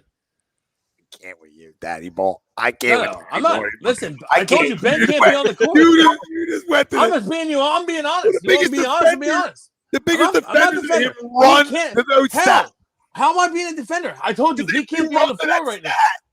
Fuck that stat. That's true. It's a fact. I know what the truth is. I know it because I heard him say it about Trae Young yesterday. The guy said it on the fucking NBA show. Westbrook don't make him work. You can tell me Westbrook don't make him work at all. No, Westbrook would try. He plays hard. Okay, so you don't tell me that one team's not better. No, but I don't know that we would have. I don't think we would have beaten Milwaukee. Okay, I mean, whatever. I think we would have beaten. We would beat Atlanta with them. Yes, I agree. Yeah. I think we should. First off, I still can't believe how we didn't beat Atlanta. I'm still dumbfounded over it. Okay, I don't want to talk about it. I'm dumbfounded over it. It still stings. I don't understand. I don't understand how we didn't beat Atlanta. I wake up every morning. I could have understood if we lost to Milwaukee. I just don't understand how we didn't beat Atlanta. I can't believe it. Especially, again, going back to it, 26-point lead, 18-point lead in the third quarter, fourth quarter. Like, what the hell? Dude, we were doing a live reaction show saying, all right, on the game. No, on the game 6. On the game 6, we're like, here we go. I was at the game. Like, okay, this is great. Then I was like, I bet them too. So did you, Tom, that night? Yeah. 2 games. I'm like, I was worried about coverage. Series is over and you get rest. Yeah. And we were talking rest sweeps. 18-point lead in game 4, 26-point lead in game 5. You win the series 4-1. Seeing Eastern Conference Finals. It's unreal. It really is unreal. It's the collapse. It's.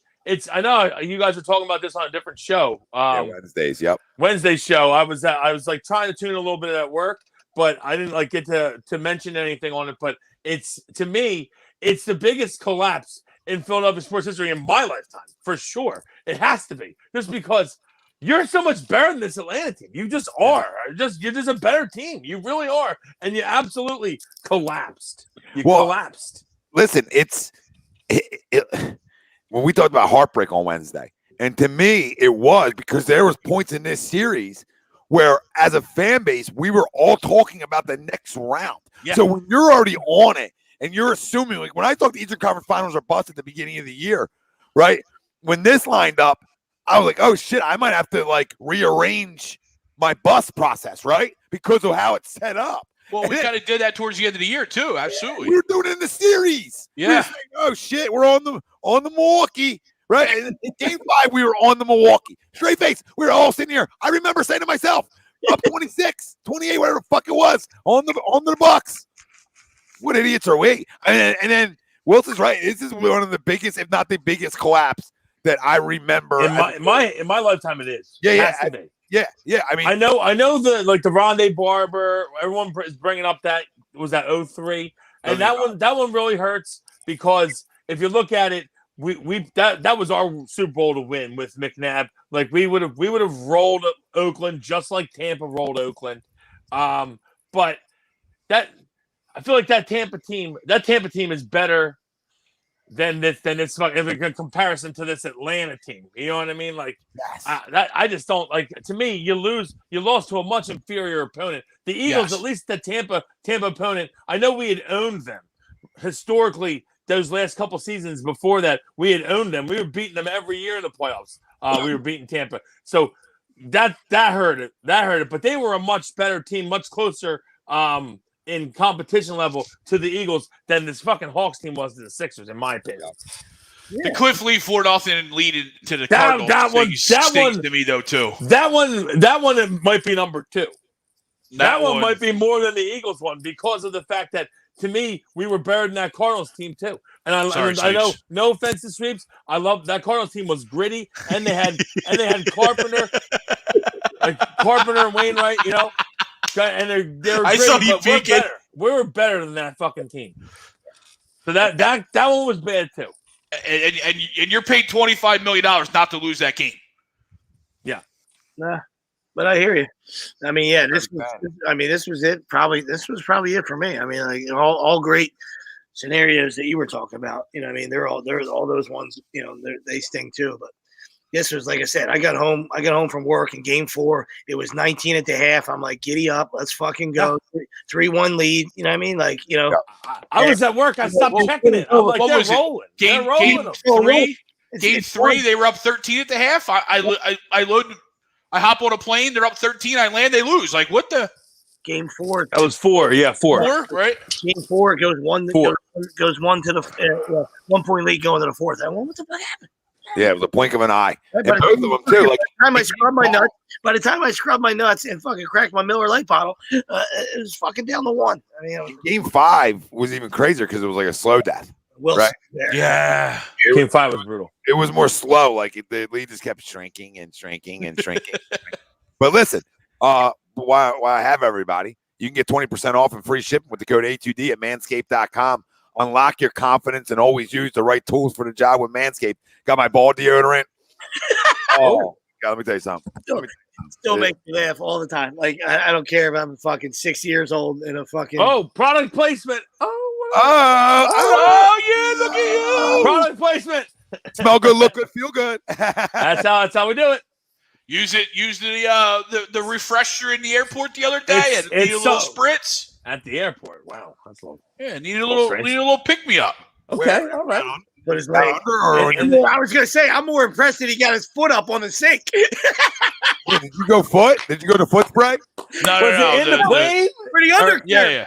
No, in the airport. I wasn't in the airplane. You think my fat ass is moving in that airport? That airplane? For the fucking for taints are us. Have you ever gone to the bathroom in an airplane? Taint no big deal. Number 2. Yes. Really? Yes. Wow. It was emergency. It was like Code I've Brown. I had to. There was no ifs, ands, or buts. I was not making it. I've never done that. I didn't want to. You're probably like that's a small group of people. You're like redheads. Like 12%. Like 12% of the people have shit on airplanes. Greg's one of them. Poor Wills can't even fit in there, so he'd definitely have to shit his pants. Like he'd have to. Yeah. I don't know. No, I have pissed. I've pissed in one because I was the last plane I was on, which was actually like 7 years ago. I was fucking pissed drunk on it, and I was like, I have to go piss. It has to happen. It was either that or I was pissing my pants. It was one or the other. It was a little tight. J-Lo, thank you. There, I'm not gonna lie. I don't know if shitting was going to be on the docket if I had to shit. J Love with a $10 super chat. We appreciate you, brother. He said to make things worse, it was to an Atlanta team. Laughed my fucking ass off. We tanked for 5 years for a soft, big, for nothing guy who doesn't care about winning, have no heart or desire to be great. Imagine AI with Ben's size. Yeah, I mean, but just imagine Ben being a complete player with his athleticism. It's just a train wreck. It really is. Now and then we're talking about shooting right fucking handed, J Love. You know what I mean? Like, shut up. Shut up. Stop talking. Everybody stop talking because you're hurting yourselves by even opening your mouth. All right. It's like shut your mouth when you're talking to me. That's what this is. Shut up. Like you're talking about right-handed. If I'm a reporter, I say I gotta stop the presser. Hold on. I know you're up next. Fuck you. What did you just say? Did you just say right-handed? Come back next year, 80% from the free throw line. Right-handed? We're going right-handed. And then people actually fall for it and they're like putting videos up of him shooting them right-handed. It's smoother. I can't live here anymore. I can't do it anymore. I cannot do it anymore. We're now switching hands. What are we doing? Is what this are we true? doing? Wait, that's not true, right? That is factual. That was Wait, said in the presser. that he's going to shoot right-handed? He's going to look at it. They're going to look at it. We're going to fucking binoculars. We're going to look at it? Well, hold on. Is he right-handed? This is a circus. Well, nobody knows that. Okay, nobody knows for sure because this jerk. Well, they say he is right-handed, right? Oh, That's what they say. That? They say that they should. I don't know. That's what I heard someone say. They say like his right hand's his dominant hand. Like if he threw a baseball, he would throw it right-handed. Oh my god! And we're shooting left. I mean, this is Barnum and Bailey shit right here, buddy. This is a big top. I mean, but he always has shot left though. He shot left at LSU. Big top Pee Wee here. This is unbelievable. I can barely hear that, but I had just enough. We'll jack it up a little bit for people at home. There it is. Atlanta up 44-41. Just to stop in. J Love. John said J Love become a member. Become an A2D member. Spelling gets anywhere he wants, man. Giveaways, like giveaways. So long. He's just like one dribble, he's at the rim. Is unreal long. Unbelievable. It's unreal long, and with the fact that they just let everyone walk, he's one step from the 3-point line. Yeah. All the time. Every time. They're just counting out the free throw second. It's hilarious. Oh, buried that one though. 19 of his. What was the one comment about the transition? I missed it. What part? The somebody commented right before we read J Love's super chat about how we transitioned from like an ad to something else. Oh yeah, is it crazy on over here? Oh yeah. You know what I mean? I try to pick and choose my ads right, because we got a lot of high volume shooters. So I want to try to, make sure everybody's getting their shots at. That's true. A lot of high volume shooters. Yeah, it's opposite of Ben's tonight. Yeah, it's gonna be a great teammate. I want to facilitate a little bit. You know what I mean? Sweating a lot. I need some ball deodorant. Listen, I'm telling you, it is June. I'm telling you, sweeps. I'm telling you, mud home. That's all I can tell you. Mud home. That's how good it is. The smell, you feel like I'm telling you, you feel like you're on another level. I never thought that ball deodorant could put me on another level. It absolutely does. And it can put you on another level too. And you can get 20% off and free shipping with the code A2D at manscaped.com. Unlock your confidence and all you do. I would like to be the guy in the lab fucking performing that. Like, hey, just seeing which one works, man. Yeah, be the tester. Be the tester. Bring in the ball deodorant model. Show them off. They get smooth too. I'm not gonna lie to you. I don't know if you guys have noticed. They get smooth too. I'm just being honest with you. What happens? There's a little smoothness. He is right-handed. How he says. Wow. I mean, nothing. Hey, that is what they say. Like his right hand is his dominant hand. Yes. Wow, that shot went in. Which doesn't even make sense. You should do a commercial. I already did one. I already did a commercial that comes up on A2D for Manscaped. A couple of them. So you know what I mean? I already did it, and then I do these ones on the fly, baby. Because there ain't nobody better in the business doing them on the fly. That's just factual. MGM Graham, too. Yep. Oh, yeah. Forgot about that 5 seconds of fame. That felt good. That was ran through a lot of big stuff. Yeah, you were out there.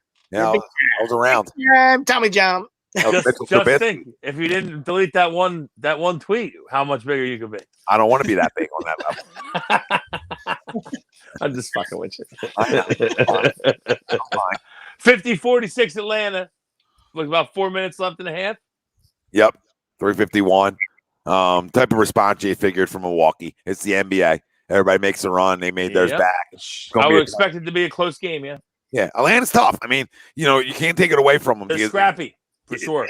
And they have like the size to play in the postseason too. Like you said, Collins, Capella, both two really good offensive rebounders. We saw it in our series versus them.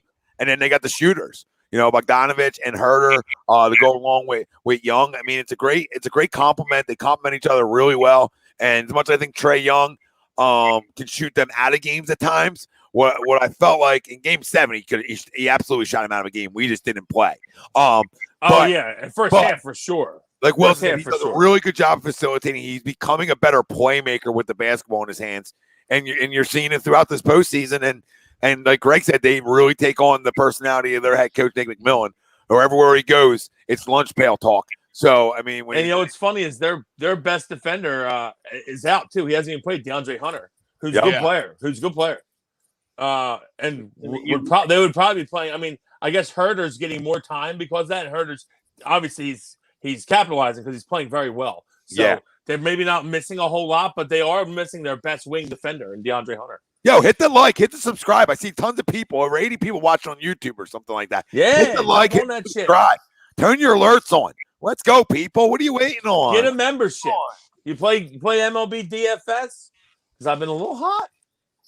Not as hot as I was earlier in the year, but a little hot. That's where you got to become a member, an ATD member. That's what I'm saying. Hop on the memberships. Hop on the memberships. The link in.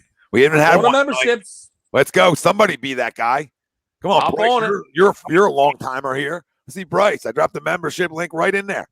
See all the perks you get. We're doing jersey giveaways once a week, maybe even twice a week. Steel Sword says Ben Simmons the Grizzlies for John Morant, the first round pick. I mean, that would be great, but there's no way the Grizzlies are going to trade John Morant.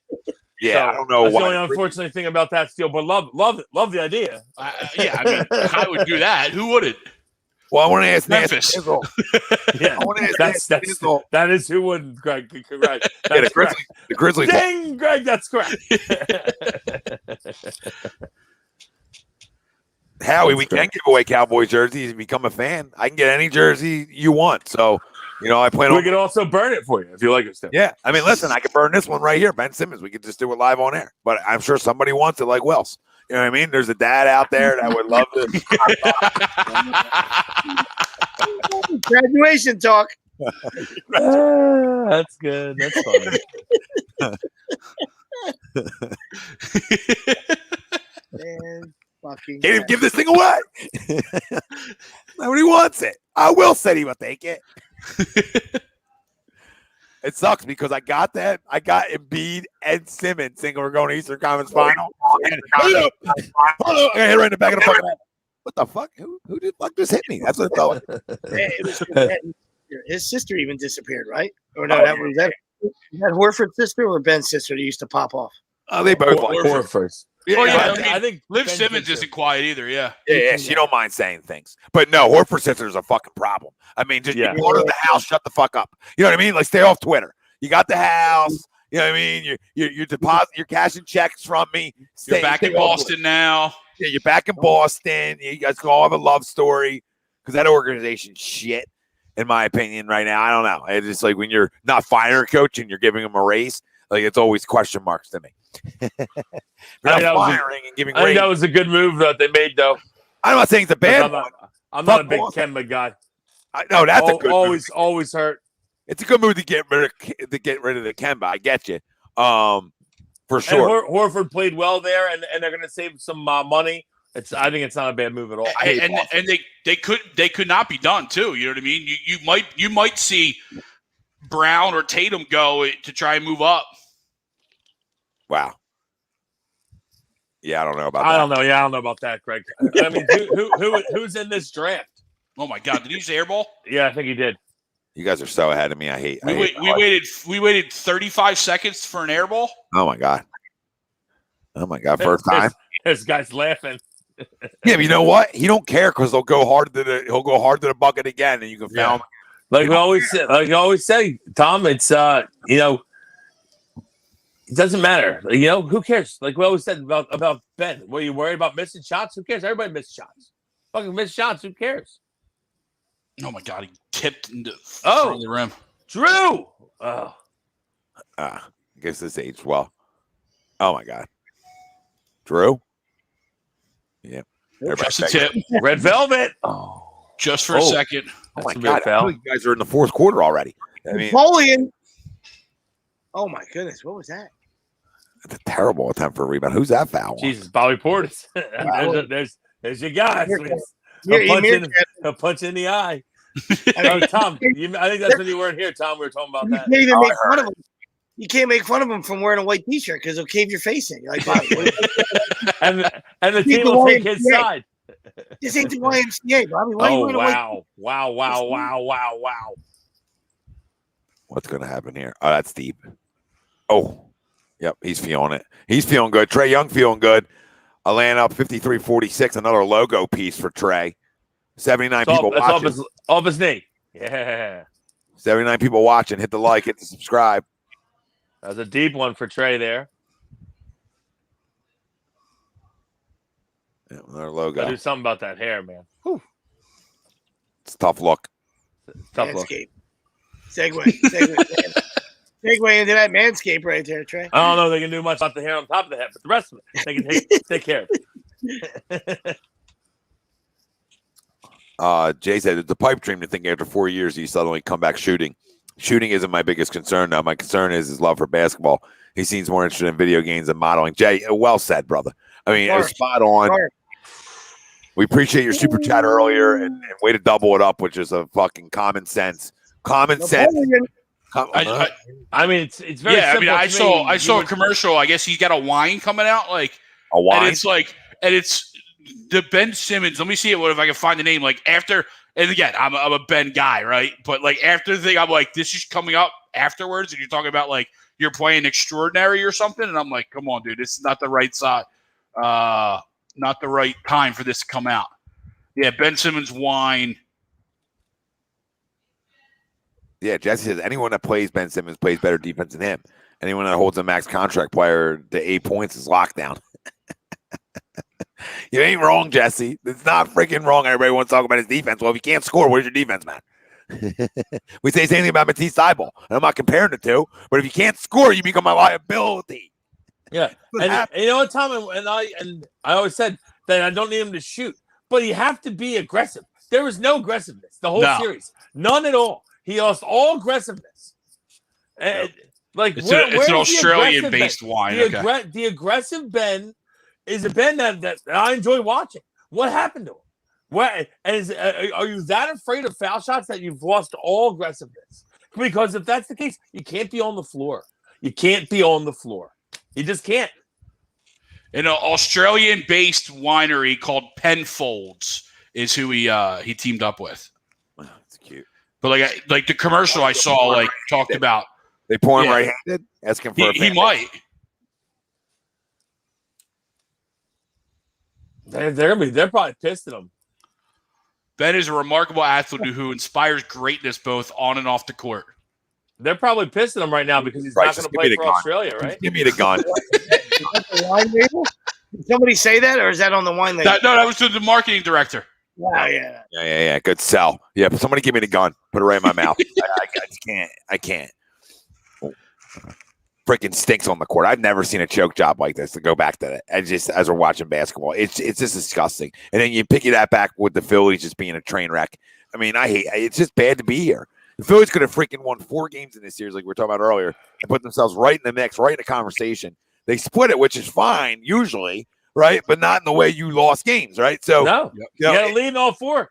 It's bad, and then you factor in that like the last inning of all 4. You can't say 9th because one was the 7th. 2 years the last inning of all 4. Carson Wentz and Ben Simmons will both be gone. I think people would have told me you're crazy.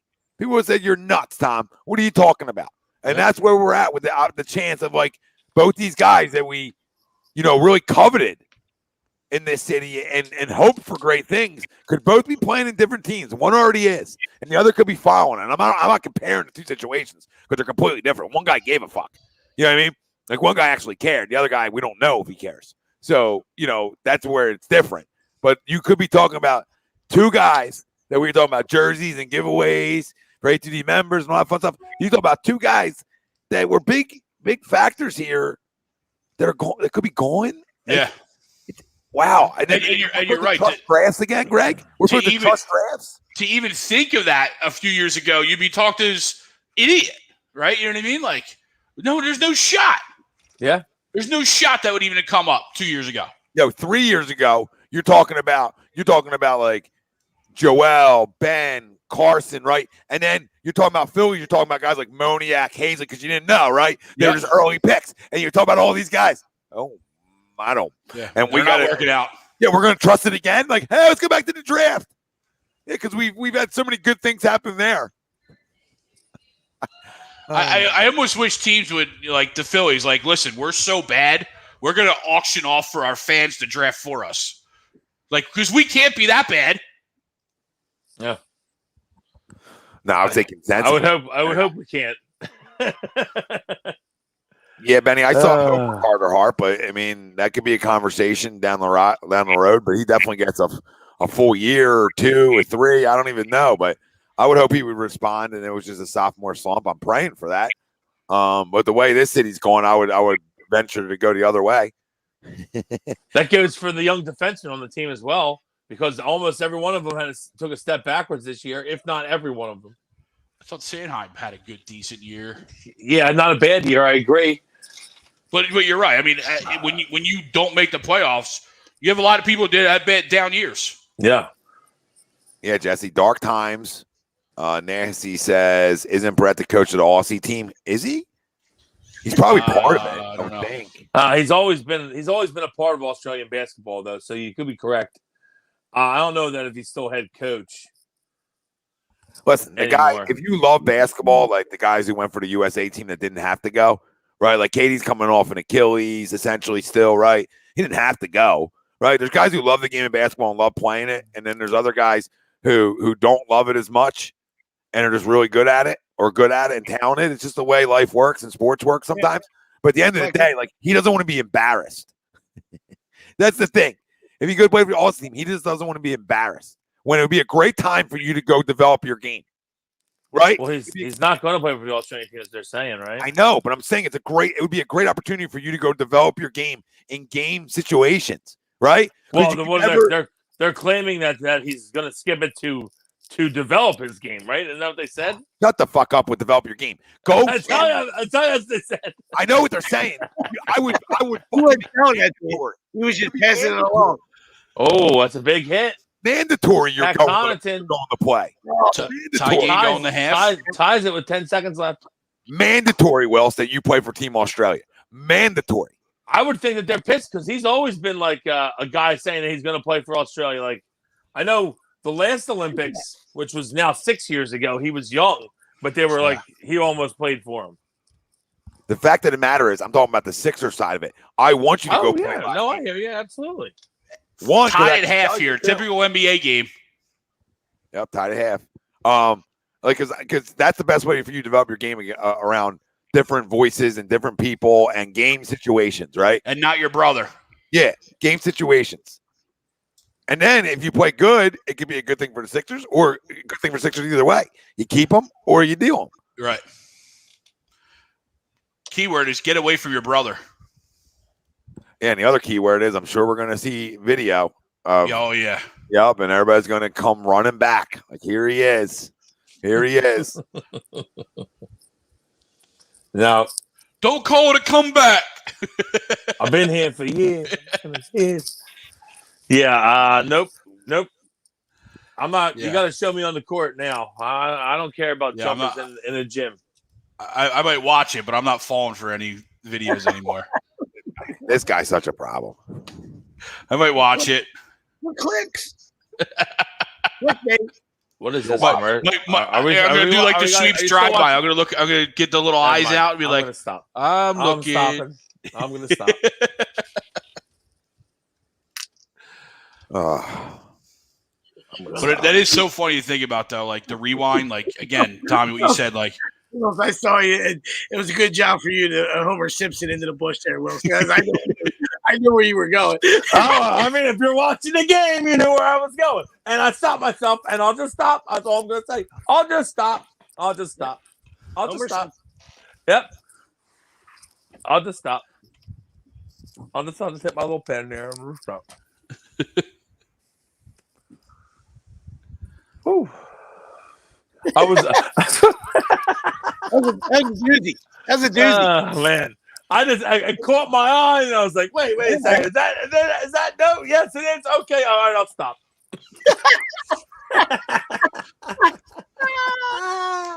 J-Love spot on again.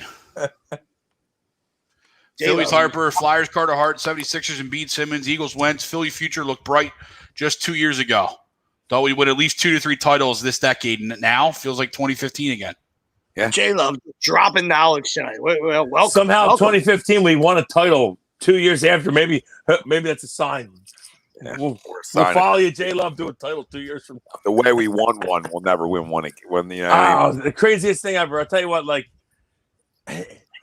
has there ever been a team where their off-season free agent signings work so perfectly? You know what I mean? Like, everything went together so perfectly. Obviously, Wentz playing amazing for the beginning of the year before he got hurt was great. But everyone that we signed played phenomenal. Yeah. It just worked perfectly. Everything worked perfectly that year. LeGarrette played great. Mm-hmm. Oh, my God. Everybody played great. Everyone played great. Patrick Robinson, right? You know what I mean? Like Patrick Robinson was that pick in that Minnesota Chris game Long played great. Was so close up until that pick. And, yeah, absolutely. It was a complete tide turner. Changed the whole game, the pick. Yeah. Chris Long played great. Everyone that we brought in played great. And like Derek Barnett, our first-round pick, who we don't really know what it was, just the one play, the biggest play of the year, just happened to be at the right spot at the right time. You know what I mean? Hey, biggest play. Much maligned through his career. You know, probably as everybody in the city blocked. Everybody played their role perfectly, and that's what happens when you win something like that. The process says, I'll forgive this entire Sixers season if we get Damian Lillard to pair with Joel. And I think you speak for everybody. I don't know. If there's a person out there that would say they don't want to do that deal, no matter what it takes, is just an asshole. And probably should stop watching sports. Just to stop. Like anybody that tries to defend it, like, whoa, he's like trying to take a shot at me, like I don't want that deal. No. There's guys. I know you. Well, I can see through everything you do. It wasn't. You know the group. I know the group. I know the group. I always refer to. I would. First off, I would make that deal in a heartbeat. Yeah, absolutely. Listen, I would love Dame Lillard. I also think that if you think that we're going to get Dame Lillard, I have some property I can sell you. I don't think there's. Is there any chance that Portland trades Dame Lillard? I think it's a 50% chance of happening. Tom, I'll say unless he says that he wants to be traded. He's already said they're already. He hasn't said that, and I don't think that he's going to say that. I don't think that he's the kind of guy who's going to force his way out of the place that drafted him where he's beloved. I don't think he's going to do that. He might be behind the scenes saying it, but I don't think unless he demands a trade, I don't think they're going to trade him. I just don't. Maybe not. Okay, but I could see the chance of him not being a part of the coaching search and being disgruntled. Especially when he doesn't feel like he's going to win somewhere at this point of his career, right? I mean, he's got 3-4 years to try to win something, right? Before he becomes old. You know what I mean? Then he becomes like 35. I think he's 30, right? So, I mean, to me, like, I don't like trading Ben. He's probably over 30, right? I think he's 30, 31. I don't think around there. 31 maybe. Yeah. I mean, he's got 3-4 years. He stayed at Weber State until he was probably 23. You know what I mean? Like, what year was he drafted? 2012? Greg, how old is he, Greg? Has he been in the league 7 years? Probably. Yeah. I think he's like 30, 31 because I looked it up. He was drafted in 2012. 30. He's 30. Yep. Okay. No lies, no notes. So what's his birthday, Greg? Throw it out. July 15th is coming up. He'll be 31. There you go. Still spot on. But yeah, the Wells didn't want to believe it. Like you didn't want to believe he was 30, 31. Like you just were like, I felt it, didn't you? I felt it. I agreed with you. I felt it. He felt what? I said 31. That's all. When I looked up the other day, I was like, man, I thought he was like 32, right? And I'm like, man, that's old though, right? Like in my head, I was like, ah. And then when I saw he was only 30, I'm like, oh my God, what do you want? What do you want? Like it switched that quick. Like, what do you want? What? I was trying to think of what year he was drafted. What year was he drafted? 2013? 2012. 2012. Okay, 2012. They win 2 titles if that happens, by the way. 2 titles. That'd be great. Titles. 2-piece. 2-piecer. 2-piece. Because Doc can't even coach you out of them wins. You know what I mean? Like he can't coach you out of them. I don't know. You know how. You know. You gonna sit there? I don't know. You know. Play Dame in the fourth. Listen, you know how it goes around here. Like we'll pull that off, and we'll be fucking so ecstatic. And the next day, LeBron will get 2 superstars, and the fucking Lakers will have a fucking 5-piece nugget. No sauce. Yeah. Dry humping us, right? Or just dry humping us right down. How about Steph comes on over, plays with his brother? Hey, there's been rumors there too. You could always see. Come on over. I would love Steph. You did enough there, You right? know that I'm a Steph Curry guy. So speaking Love of that, some I just saw this, this trade, right? And it's Sixers get Kuzma 2 firsts, 21 and 27, sign and trade with Schroeder, right? Lakers get Levine and Ben Simmons. Bulls get Harrell, Alfonso McKinney in 2 seconds with a sign and trade with Taylor Horton Tucker. Hold on. Start that again. It's complete trash. Start But it again. it's LeBron getting 2 superstars or superstars. Rewind. Start it again. What would the Bulls get there? No, Bulls? me and you. They got me and you in some seconds. And they throw in sweeps. It's Tommy and Wilson. They throw in sweeps. So Bulls get What hand you with, guys? Montrezl Harrell, What hand you guys shooting with? Alfonso McKinney, and sign and trade Taylor Horton Tucker. That's who the Bulls would get. and 2 second-round picks for giving up Levine. What's that? That's a pile of shit in your hand. The Sixers get Kuzma, a sign and trade with Schroeder, and we get 2 firsts.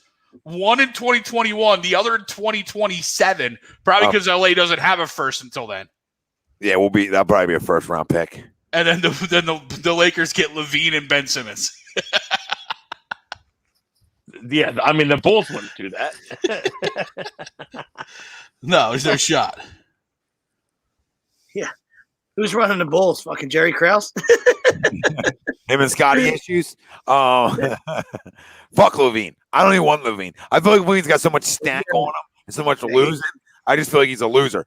But so I don't know if I trade Ben for Levine. I said it the other day because I was heartbroken. But like I don't know because he might have so much stench on him.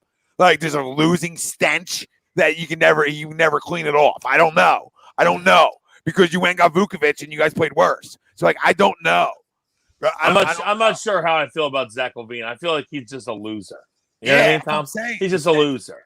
If you watch him play, you're like, he does some things. He's not a bad player. He can shoot the ball pretty good. He's pretty athletic, but he's just a fucking loser. Dude, just a loser. Some guys are just losers. He's just a loser. Jesse says ESPN be like Luka to the Lakers. Oh my God, their board meetings would be a jerk off fest. You couldn't get more handsy in a meeting room. You know what I mean? Then if that happened. Here's a name I got for you that I feel like is a possibility because if you look at the 2 rosters, they could maybe want to jumble some shit up. That this is a legit possibility. How about Simmons for Porzingis? I'm out. No. No. Fuck Porzingis. You're also talking to a guy you do not want Ben Simmons on this team anymore, but you wouldn't trade him for Porzingis? There's some guys that are just crumb brulas, right? Like, you know what I mean? He's a crumb brula. Like, I got no time for Porzingis. So you think Porzingis stinks? Yes. Him and Joel might miss 50 games combined a year. Are we fucking okay? I know. I agree. I agree with you there. At least Ben played. I still draft Jahlil Okafor over Porzingis. Like, come on. Yeah, I'm not that much of an asshole. That's ridiculous. Kristaps can play a little bit. He's definitely got injury problems. I'm a zinger guy, and I hate Ben, and I would do it. And you wouldn't do it? And I would do it. Yeah, I would start punting. I would literally. So you do agree with me that you're not just going to trade Ben away for nothing. Like we have to get a good return here. I'm just saying Zach LaVine to this guy's comment, KZ. I'm just saying he might have the stench of losing all over him. I don't know. Dude, no, he is a loser. Yes, there's guys around the league that's that stuff. I'll answer that question for Tom. He's a loser. Yes, loser. Well, we talked about another guy earlier. Russell Westbrook. I mean, same type of another loser.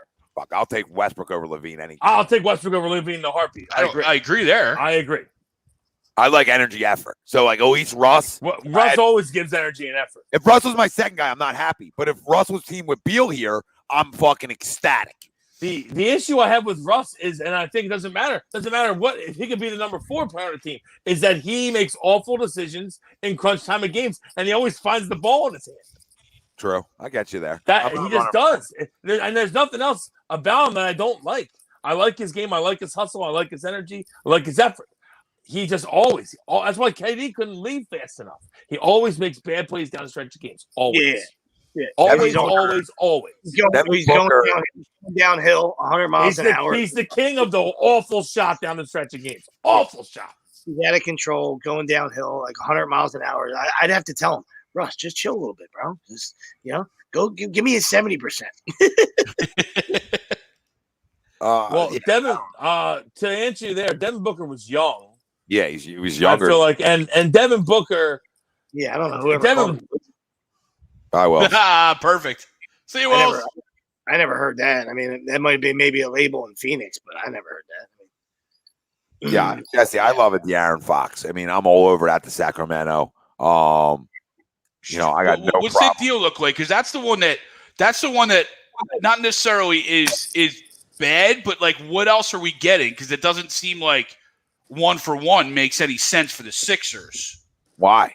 I keep getting booted. I don't know what the fuck's going on. Why? You don't think De'Aaron Fox is just enough? No, not if I'm getting up Ben Simmons. Really? Yeah.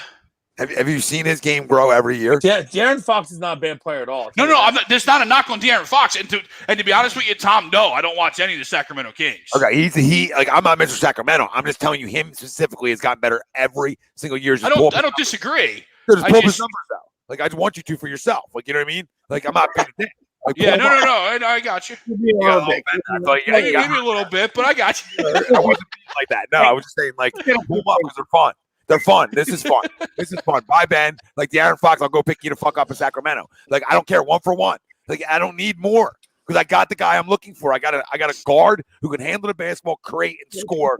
And you got a true point. I mean, you got a true point guard. That's fun. I mean, they're fun to have. You know what I mean? Yeah, it's a good time. What do you have? That's just pure ignorance because I don't watch the rest of the NBA. You know what I mean? So. Oh, my God. Get off the Zach LaVine. It's a thing I've had for years with the guy. I don't like him, KZ. I don't know why. I just don't like him. I have issues. We all have these guys. Where has he ever won it? I don't know. I just not at the LaVine. Oh, no. I'm asking him. I'm asking KZ a question. Where's Zach LaVine won it to where he's not a loser? Could you name me a time where you could say that he wasn't a loser? That's all I want to know. I think he's, I think he's taking that personal. Like, it's, when we're talking sports here, it's, a sports loser. You know, what I mean, nobody knows. I don't. Yeah, he could be a phenomenal. He could be a phenomenal guy. His life. I'm just talking about him on the court. Dunk contest. Hey, he won a dunk contest. Yeah, phenomenally athletic, and he's a pretty good shooter. But I agree. De'Aaron's game's great. Greg, what did he average last year? 25? 23.4? 25.2, yeah. Ooh, 25.2, 7.2 assists, 48% from the field, 72% from the line, 32% from three. It's better than 33% from the line. Let Sacramento do it again. For them, why not? For them, it's like a why not. But, I mean, were they in no man's land with the rest of their roster? They would make us take that fucking trash bag Bagley. But whatever. We'll just throw him onto the street in Philadelphia. Hey, here you go. New scenery for you. Probably not drilling Javi Baez here. 2 outs in the 9th. See, sadly, like I would do. I would like that. Me, you know what I mean? I think maybe change the does help Bagley, but you're right. The prize in that is Fox. And again, I completely understand. Like that was just pure ignorance because I just don't watch the NBA. At least you're honest. Never not going to be. I don't watch a whole lot of NBA, but the one I do see some Sacramento because they're on late night, and that's usually when I got to work. It's late. I do watch a lot of NBA. I always have. It's not meaning I'm better than anybody because I watch a lot of it. But What's Like, I don't know. Like, Zach LaVine is a great athlete. He looks like to be a really good scorer. I'm not taking anything away from that in a way. But like some guys are, when you just lose and you're the best option, sometimes you're never in tough spots, right? Like you haven't been battle tested. So I don't know. I said when I stayed this from the beginning, he might. There was a key word in there. He might have the stench of losing on him. He might. I said I don't know. I'm just giving you a devil's advocate of the LaVine. And I also said I would do it after that game. I said when Ryan did say I'll do it right now because I was so mad. Ryan knew he had you on the hook at that point. I'm not an asshole. I watched a guy not shoot for 5 fourth quarters. So you're like, yes, I would do it then. But like now I sit back and I don't know.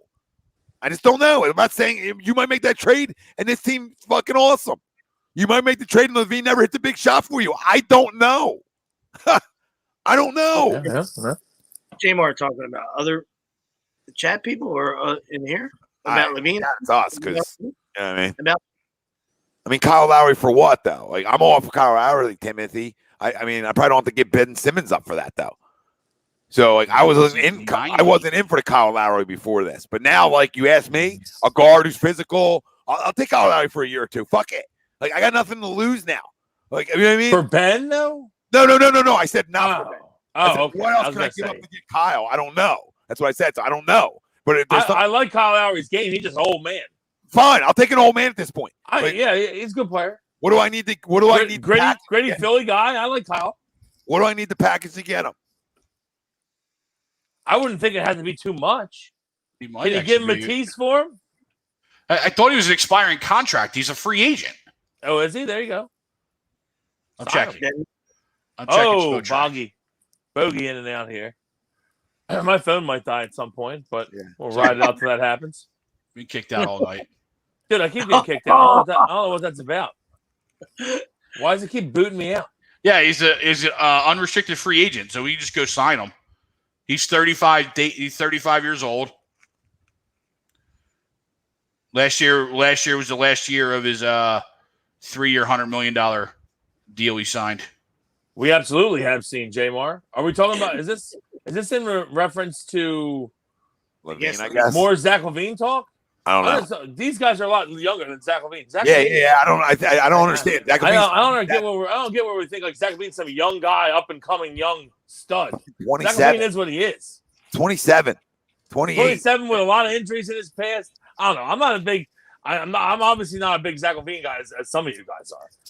Yeah, Zach LaVine's an okay player, but Zach LaVine's no star player, and I think he's always loses. He just I watch plenty of him play live, and I just don't.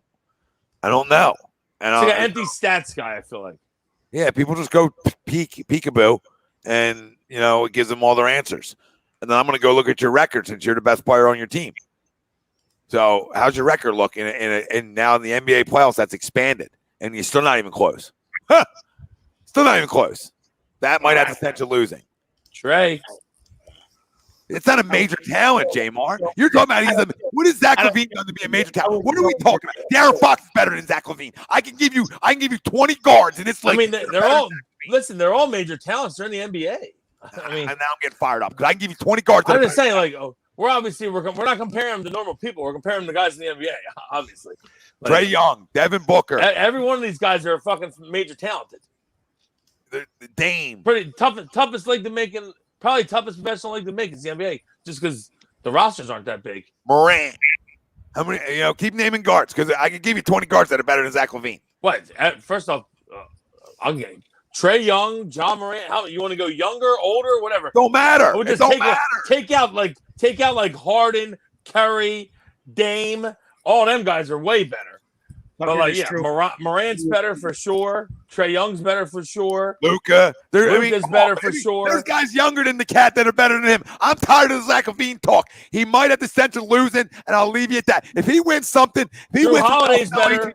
Hold on. If Zach LaVine wins something and goes to an NBA Finals, period. NBA Finals, less than Philly, then the asterisk goes on. But if he goes and wins somewhere, I'll fucking sell A2D. That's how confident I am now that he has a stench on him.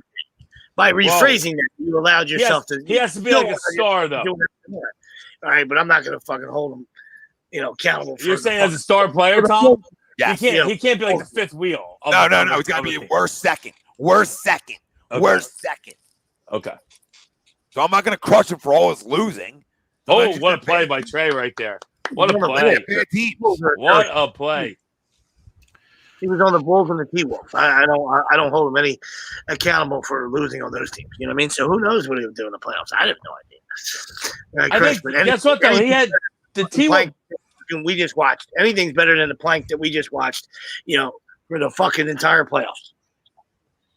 I feel like the T-Wolves were pretty good a couple years that he was there, weren't they? Were Jimmy Butler? Yeah, or was he already gone at that point to Chicago? Yeah. Was that? I don't know. Was that part of the trade? I don't know. 73-6 Hawks right now. 7:21 to go. In the third. Nice take by Middleton. Real nice take by Middleton. We're not going to show the game because we like to be on YouTube and Facebook, so we can't show the game. A minute ago, Tucker threw an oop from 3 and it went in. Always forget that PJ's on that team now. What jerseys are they wearing, by the way? PJ's a hard-nosed guy. I'm a big PJ Tucker's another old man. Oh, wow. In and out for Trae. PJ Tucker's a hard-nosed guy, though. He bowed Durant last series, didn't he? Yeah. He definitely did. I remember him back in his Texas days. Did they give that to Giannis because he tipped it? There's zero shot of that happening, Tim. Oh, that should have been passing interference, actually. Zero shot of that happening, Timmy. Oh, yeah, there's no chance of hell that happening. I mean, what pick did they just get? 3? Yeah, there's no chance that happening. I don't even know who would be considered the number one pick right now. I guess the Cade Cunningham. Cade Cunningham, right? Yeah, Oklahoma State. Yep. Yeah, Cade Cunningham. I like his game. I like his game a lot, but he's not a guy that's going to come in dropping 20 in the late. Bulls don't have it first because they traded to Orlando. Oh wow, stay hot, Chicago. They got problems. They got issues. Orlando get for how about the kid that they have issues with up there? When no one talks about, Orlando got 5 and 8. Kobe White. How about Kobe White? I like Kobe White. Aren't they? Isn't there like a little friction between him and the Bulls? Yep. Like Kobe White a lot. Kobe White, younger than Levine too, so everybody can shut up. A lot younger. I'm not sure how good Kobe White is. I don't know. I'm just saying Kobe White's a guy. All you guys that want, I don't know if I wouldn't trade Ben for Kobe White. It gets a little overshadowed with Levine there, but Kobe can play. I thought he was a good player at UNC. Yeah. Right now, this one mock's got Cunningham, Mobley to the Rockets, Jalen Green from the G League to the Cavs, Jalen Suggs to the Raptors, and then Jonathan Kuminga to the top 5 there to Orlando. You boys want to do our crumbs? Yeah, absolutely. Yeah, for me, I started it last night, so I'll go first. I mean, I don't think anybody. I knew where you were going. You guys could have had it. Yeah, I hadn't talked about that yet, but I'm right with you, Steve. Go ahead. Yeah, I mean, and they once again, this is they're another organization that could be, every week we could talk about them every week, but it's the NCAA assholes. You know what I mean? Like what happened in North Carolina State fucking baseball team is a fucking disgrace. It's an outside sport. All right. It's a fucking, everywhere in the country now things are opening up or stadiums are opening up. You're allowing fans in. Why are we fucking testing kids in a College World Series? Right. The biggest fucking stage of their fucking lives. All right. And they get that taken away from them. And you let them play the other day with 13 players. They just played.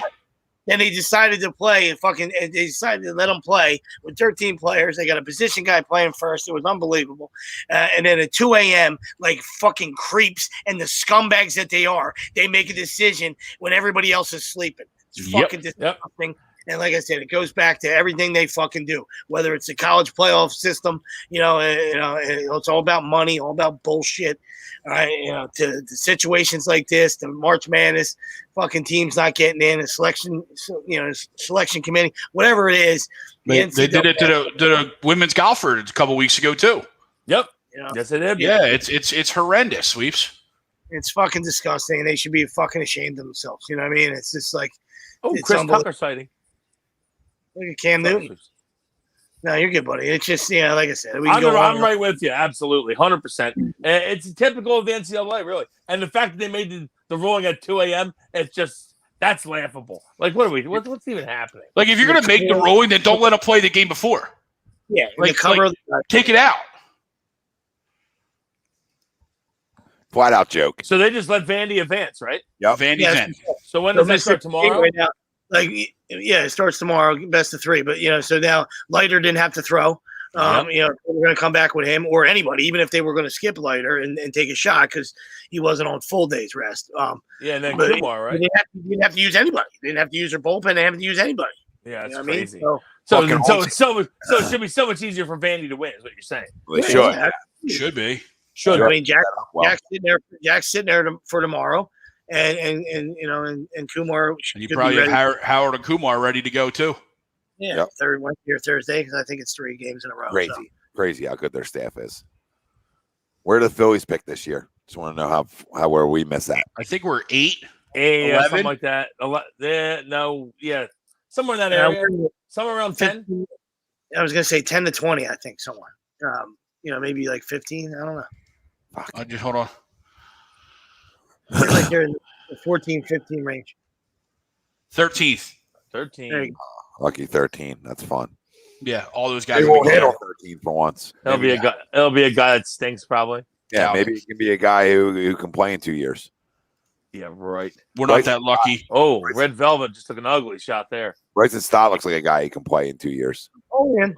People like Bryson Stott, but now, if we're really going to try to go for a closer, that might have to be the guy we have to move. Can you move Didi? Well, that's it.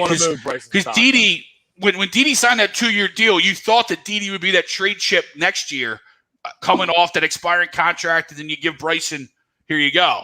But yeah, I don't want to move him. Everything you see and you hear, he's supposed to be. And again, that scares the shit out of me because everything else we've heard and seen of all of our other guys that come out stink. Yeah, a lot of guys have been supposed to be. I hate dealing with that. A lot of supposed to be in the Phillies for the Phillies. Yeah. Oh, Giannis off his foot. Thanks for the update. Oh, bogey blows. Oh, my Lord. You know it went off of you. Farm system happy. You're the only guy there, Pat. Yeah. Who else does it go off of?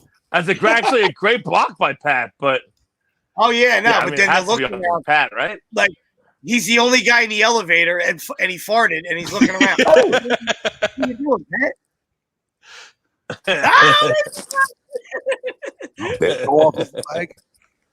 Yeah, I agree, Jesse. Farm system is brutal. Our farm system is brutal. Jesus. Big the shot. Red Rocket. Red Velvet. You call him Red Velvet, I'll call him the Red Rocket. Napoleon Dynamite. You want to talk about confidence? Old Red Velvet. You guys want to talk about confidence, man? Yo, you're right, Tom.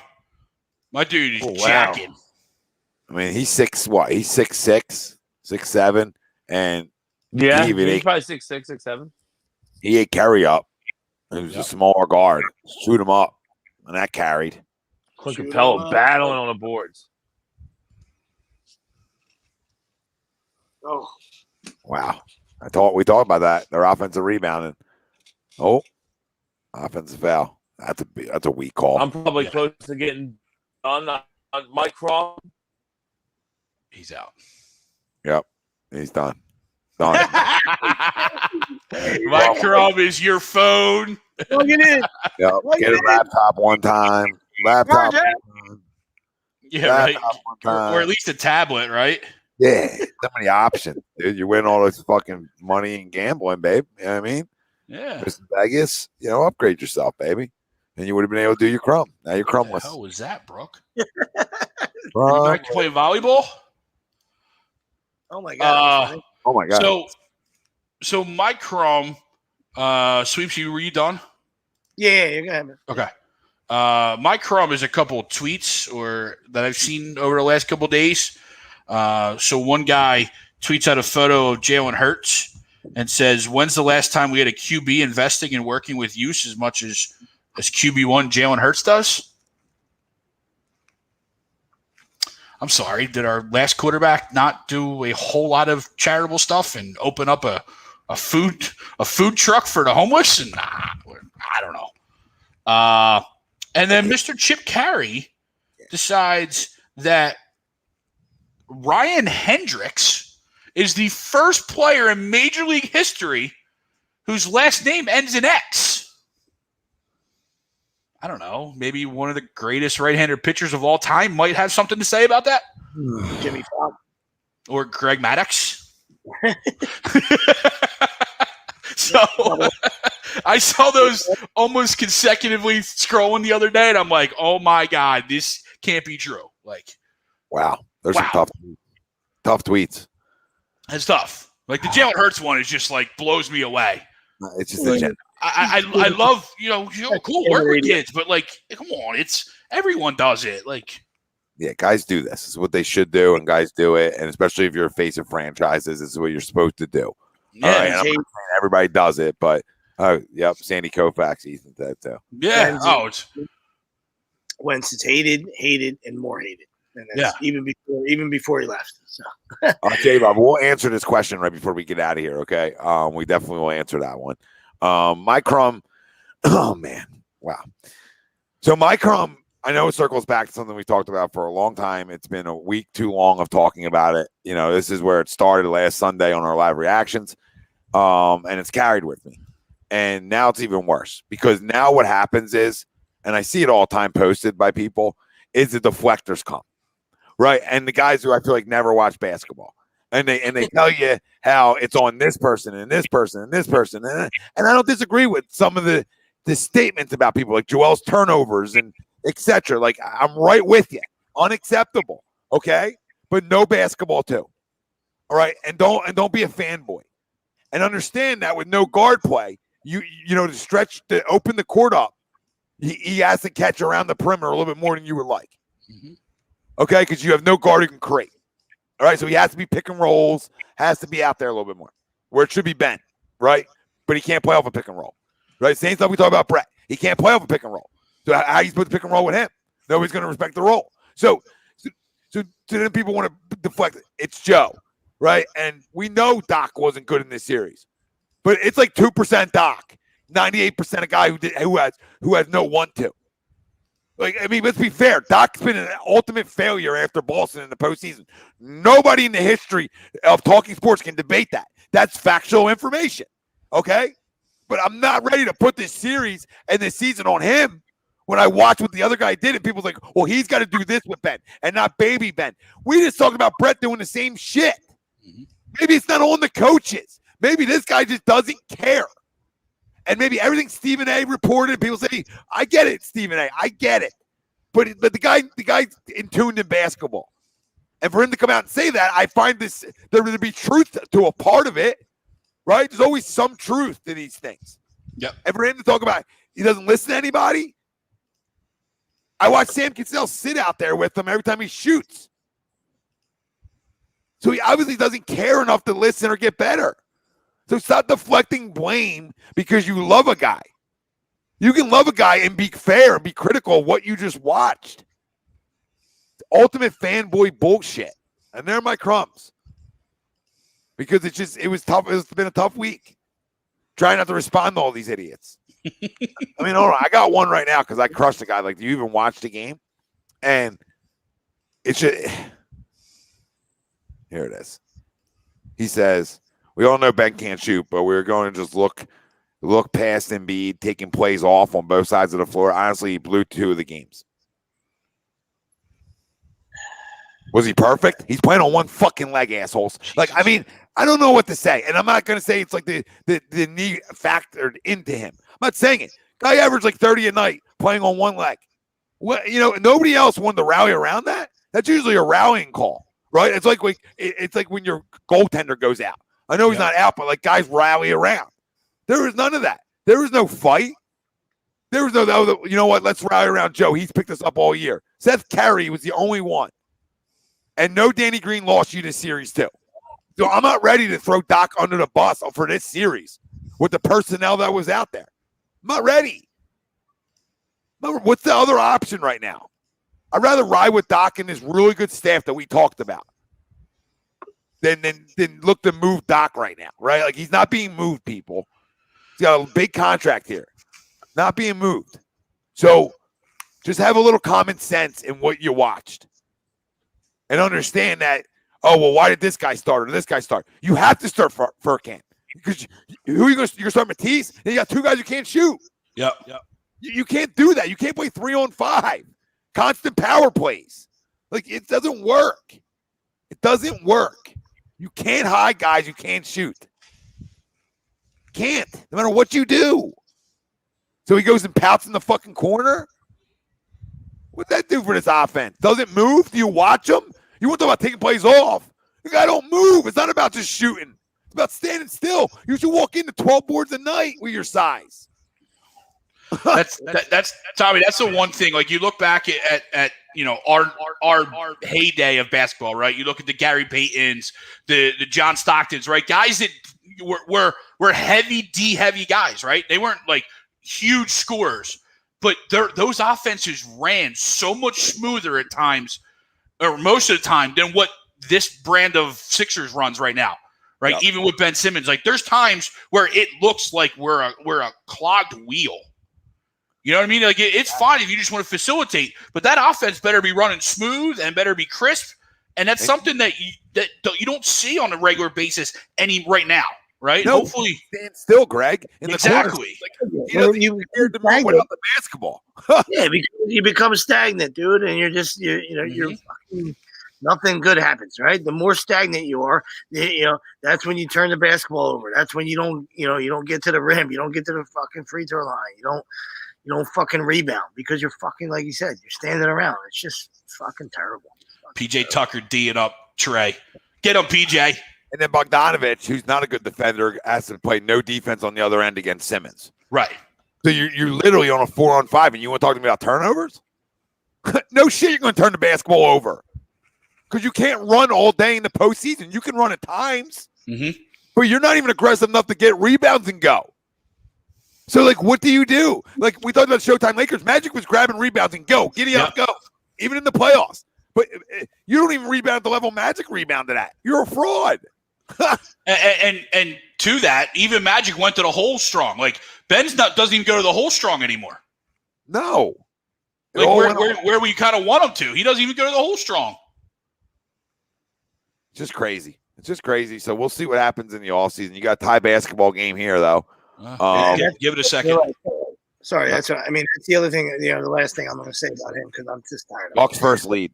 The other thing he doesn't understand is like, it opens up the offense for your other players if you go to the hole. Like it's not just about you being worrying about, oh, am I going to miss 2 free throws? Who gives a shit, right? You keep going, and if you can make 1 of 2, we'll be happy.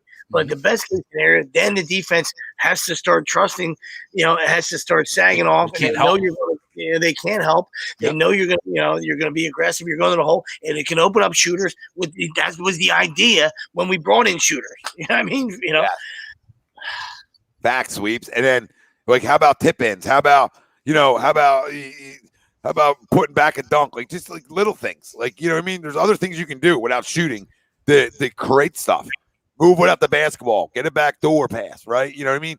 Go hard to the rim. There's a million things you can do without the basketball. The crate looks for yourself, and he doesn't want any parts of it. So, like I said, Milwaukee's first lead tonight. We've been going strong here, so we're going to wrap it up. Yeah. Great show as always, boys. Everybody out there that's tuning in. J-Love's question, what you got? First one.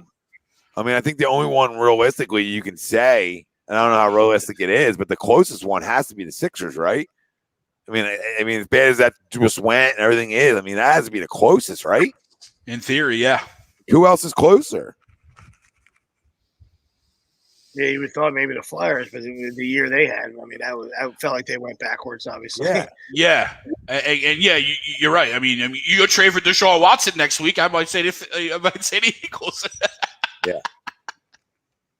Yeah. I mean, I guess right now it's by almost. You're right, Tommy. By default, it's the Sixers, and that's not a stamp of approval. Yeah.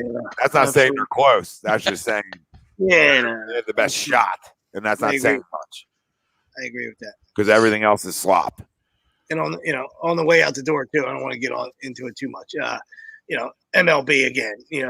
Another crumb is MLB. I mean, Rob Manfred can't get out of his own way. I mean, it's a fucking joke, dude. Like it's every reliever that comes off the fucking mound. I mean, it's like fucking stopping the game. They're fucking slowing the game down. The fucking just knock it off. If you want to have something in your fucking eyes, have somebody in the fucking dugout, another umpire in the dugout, and let it do it in the fucking tunnel. Dude.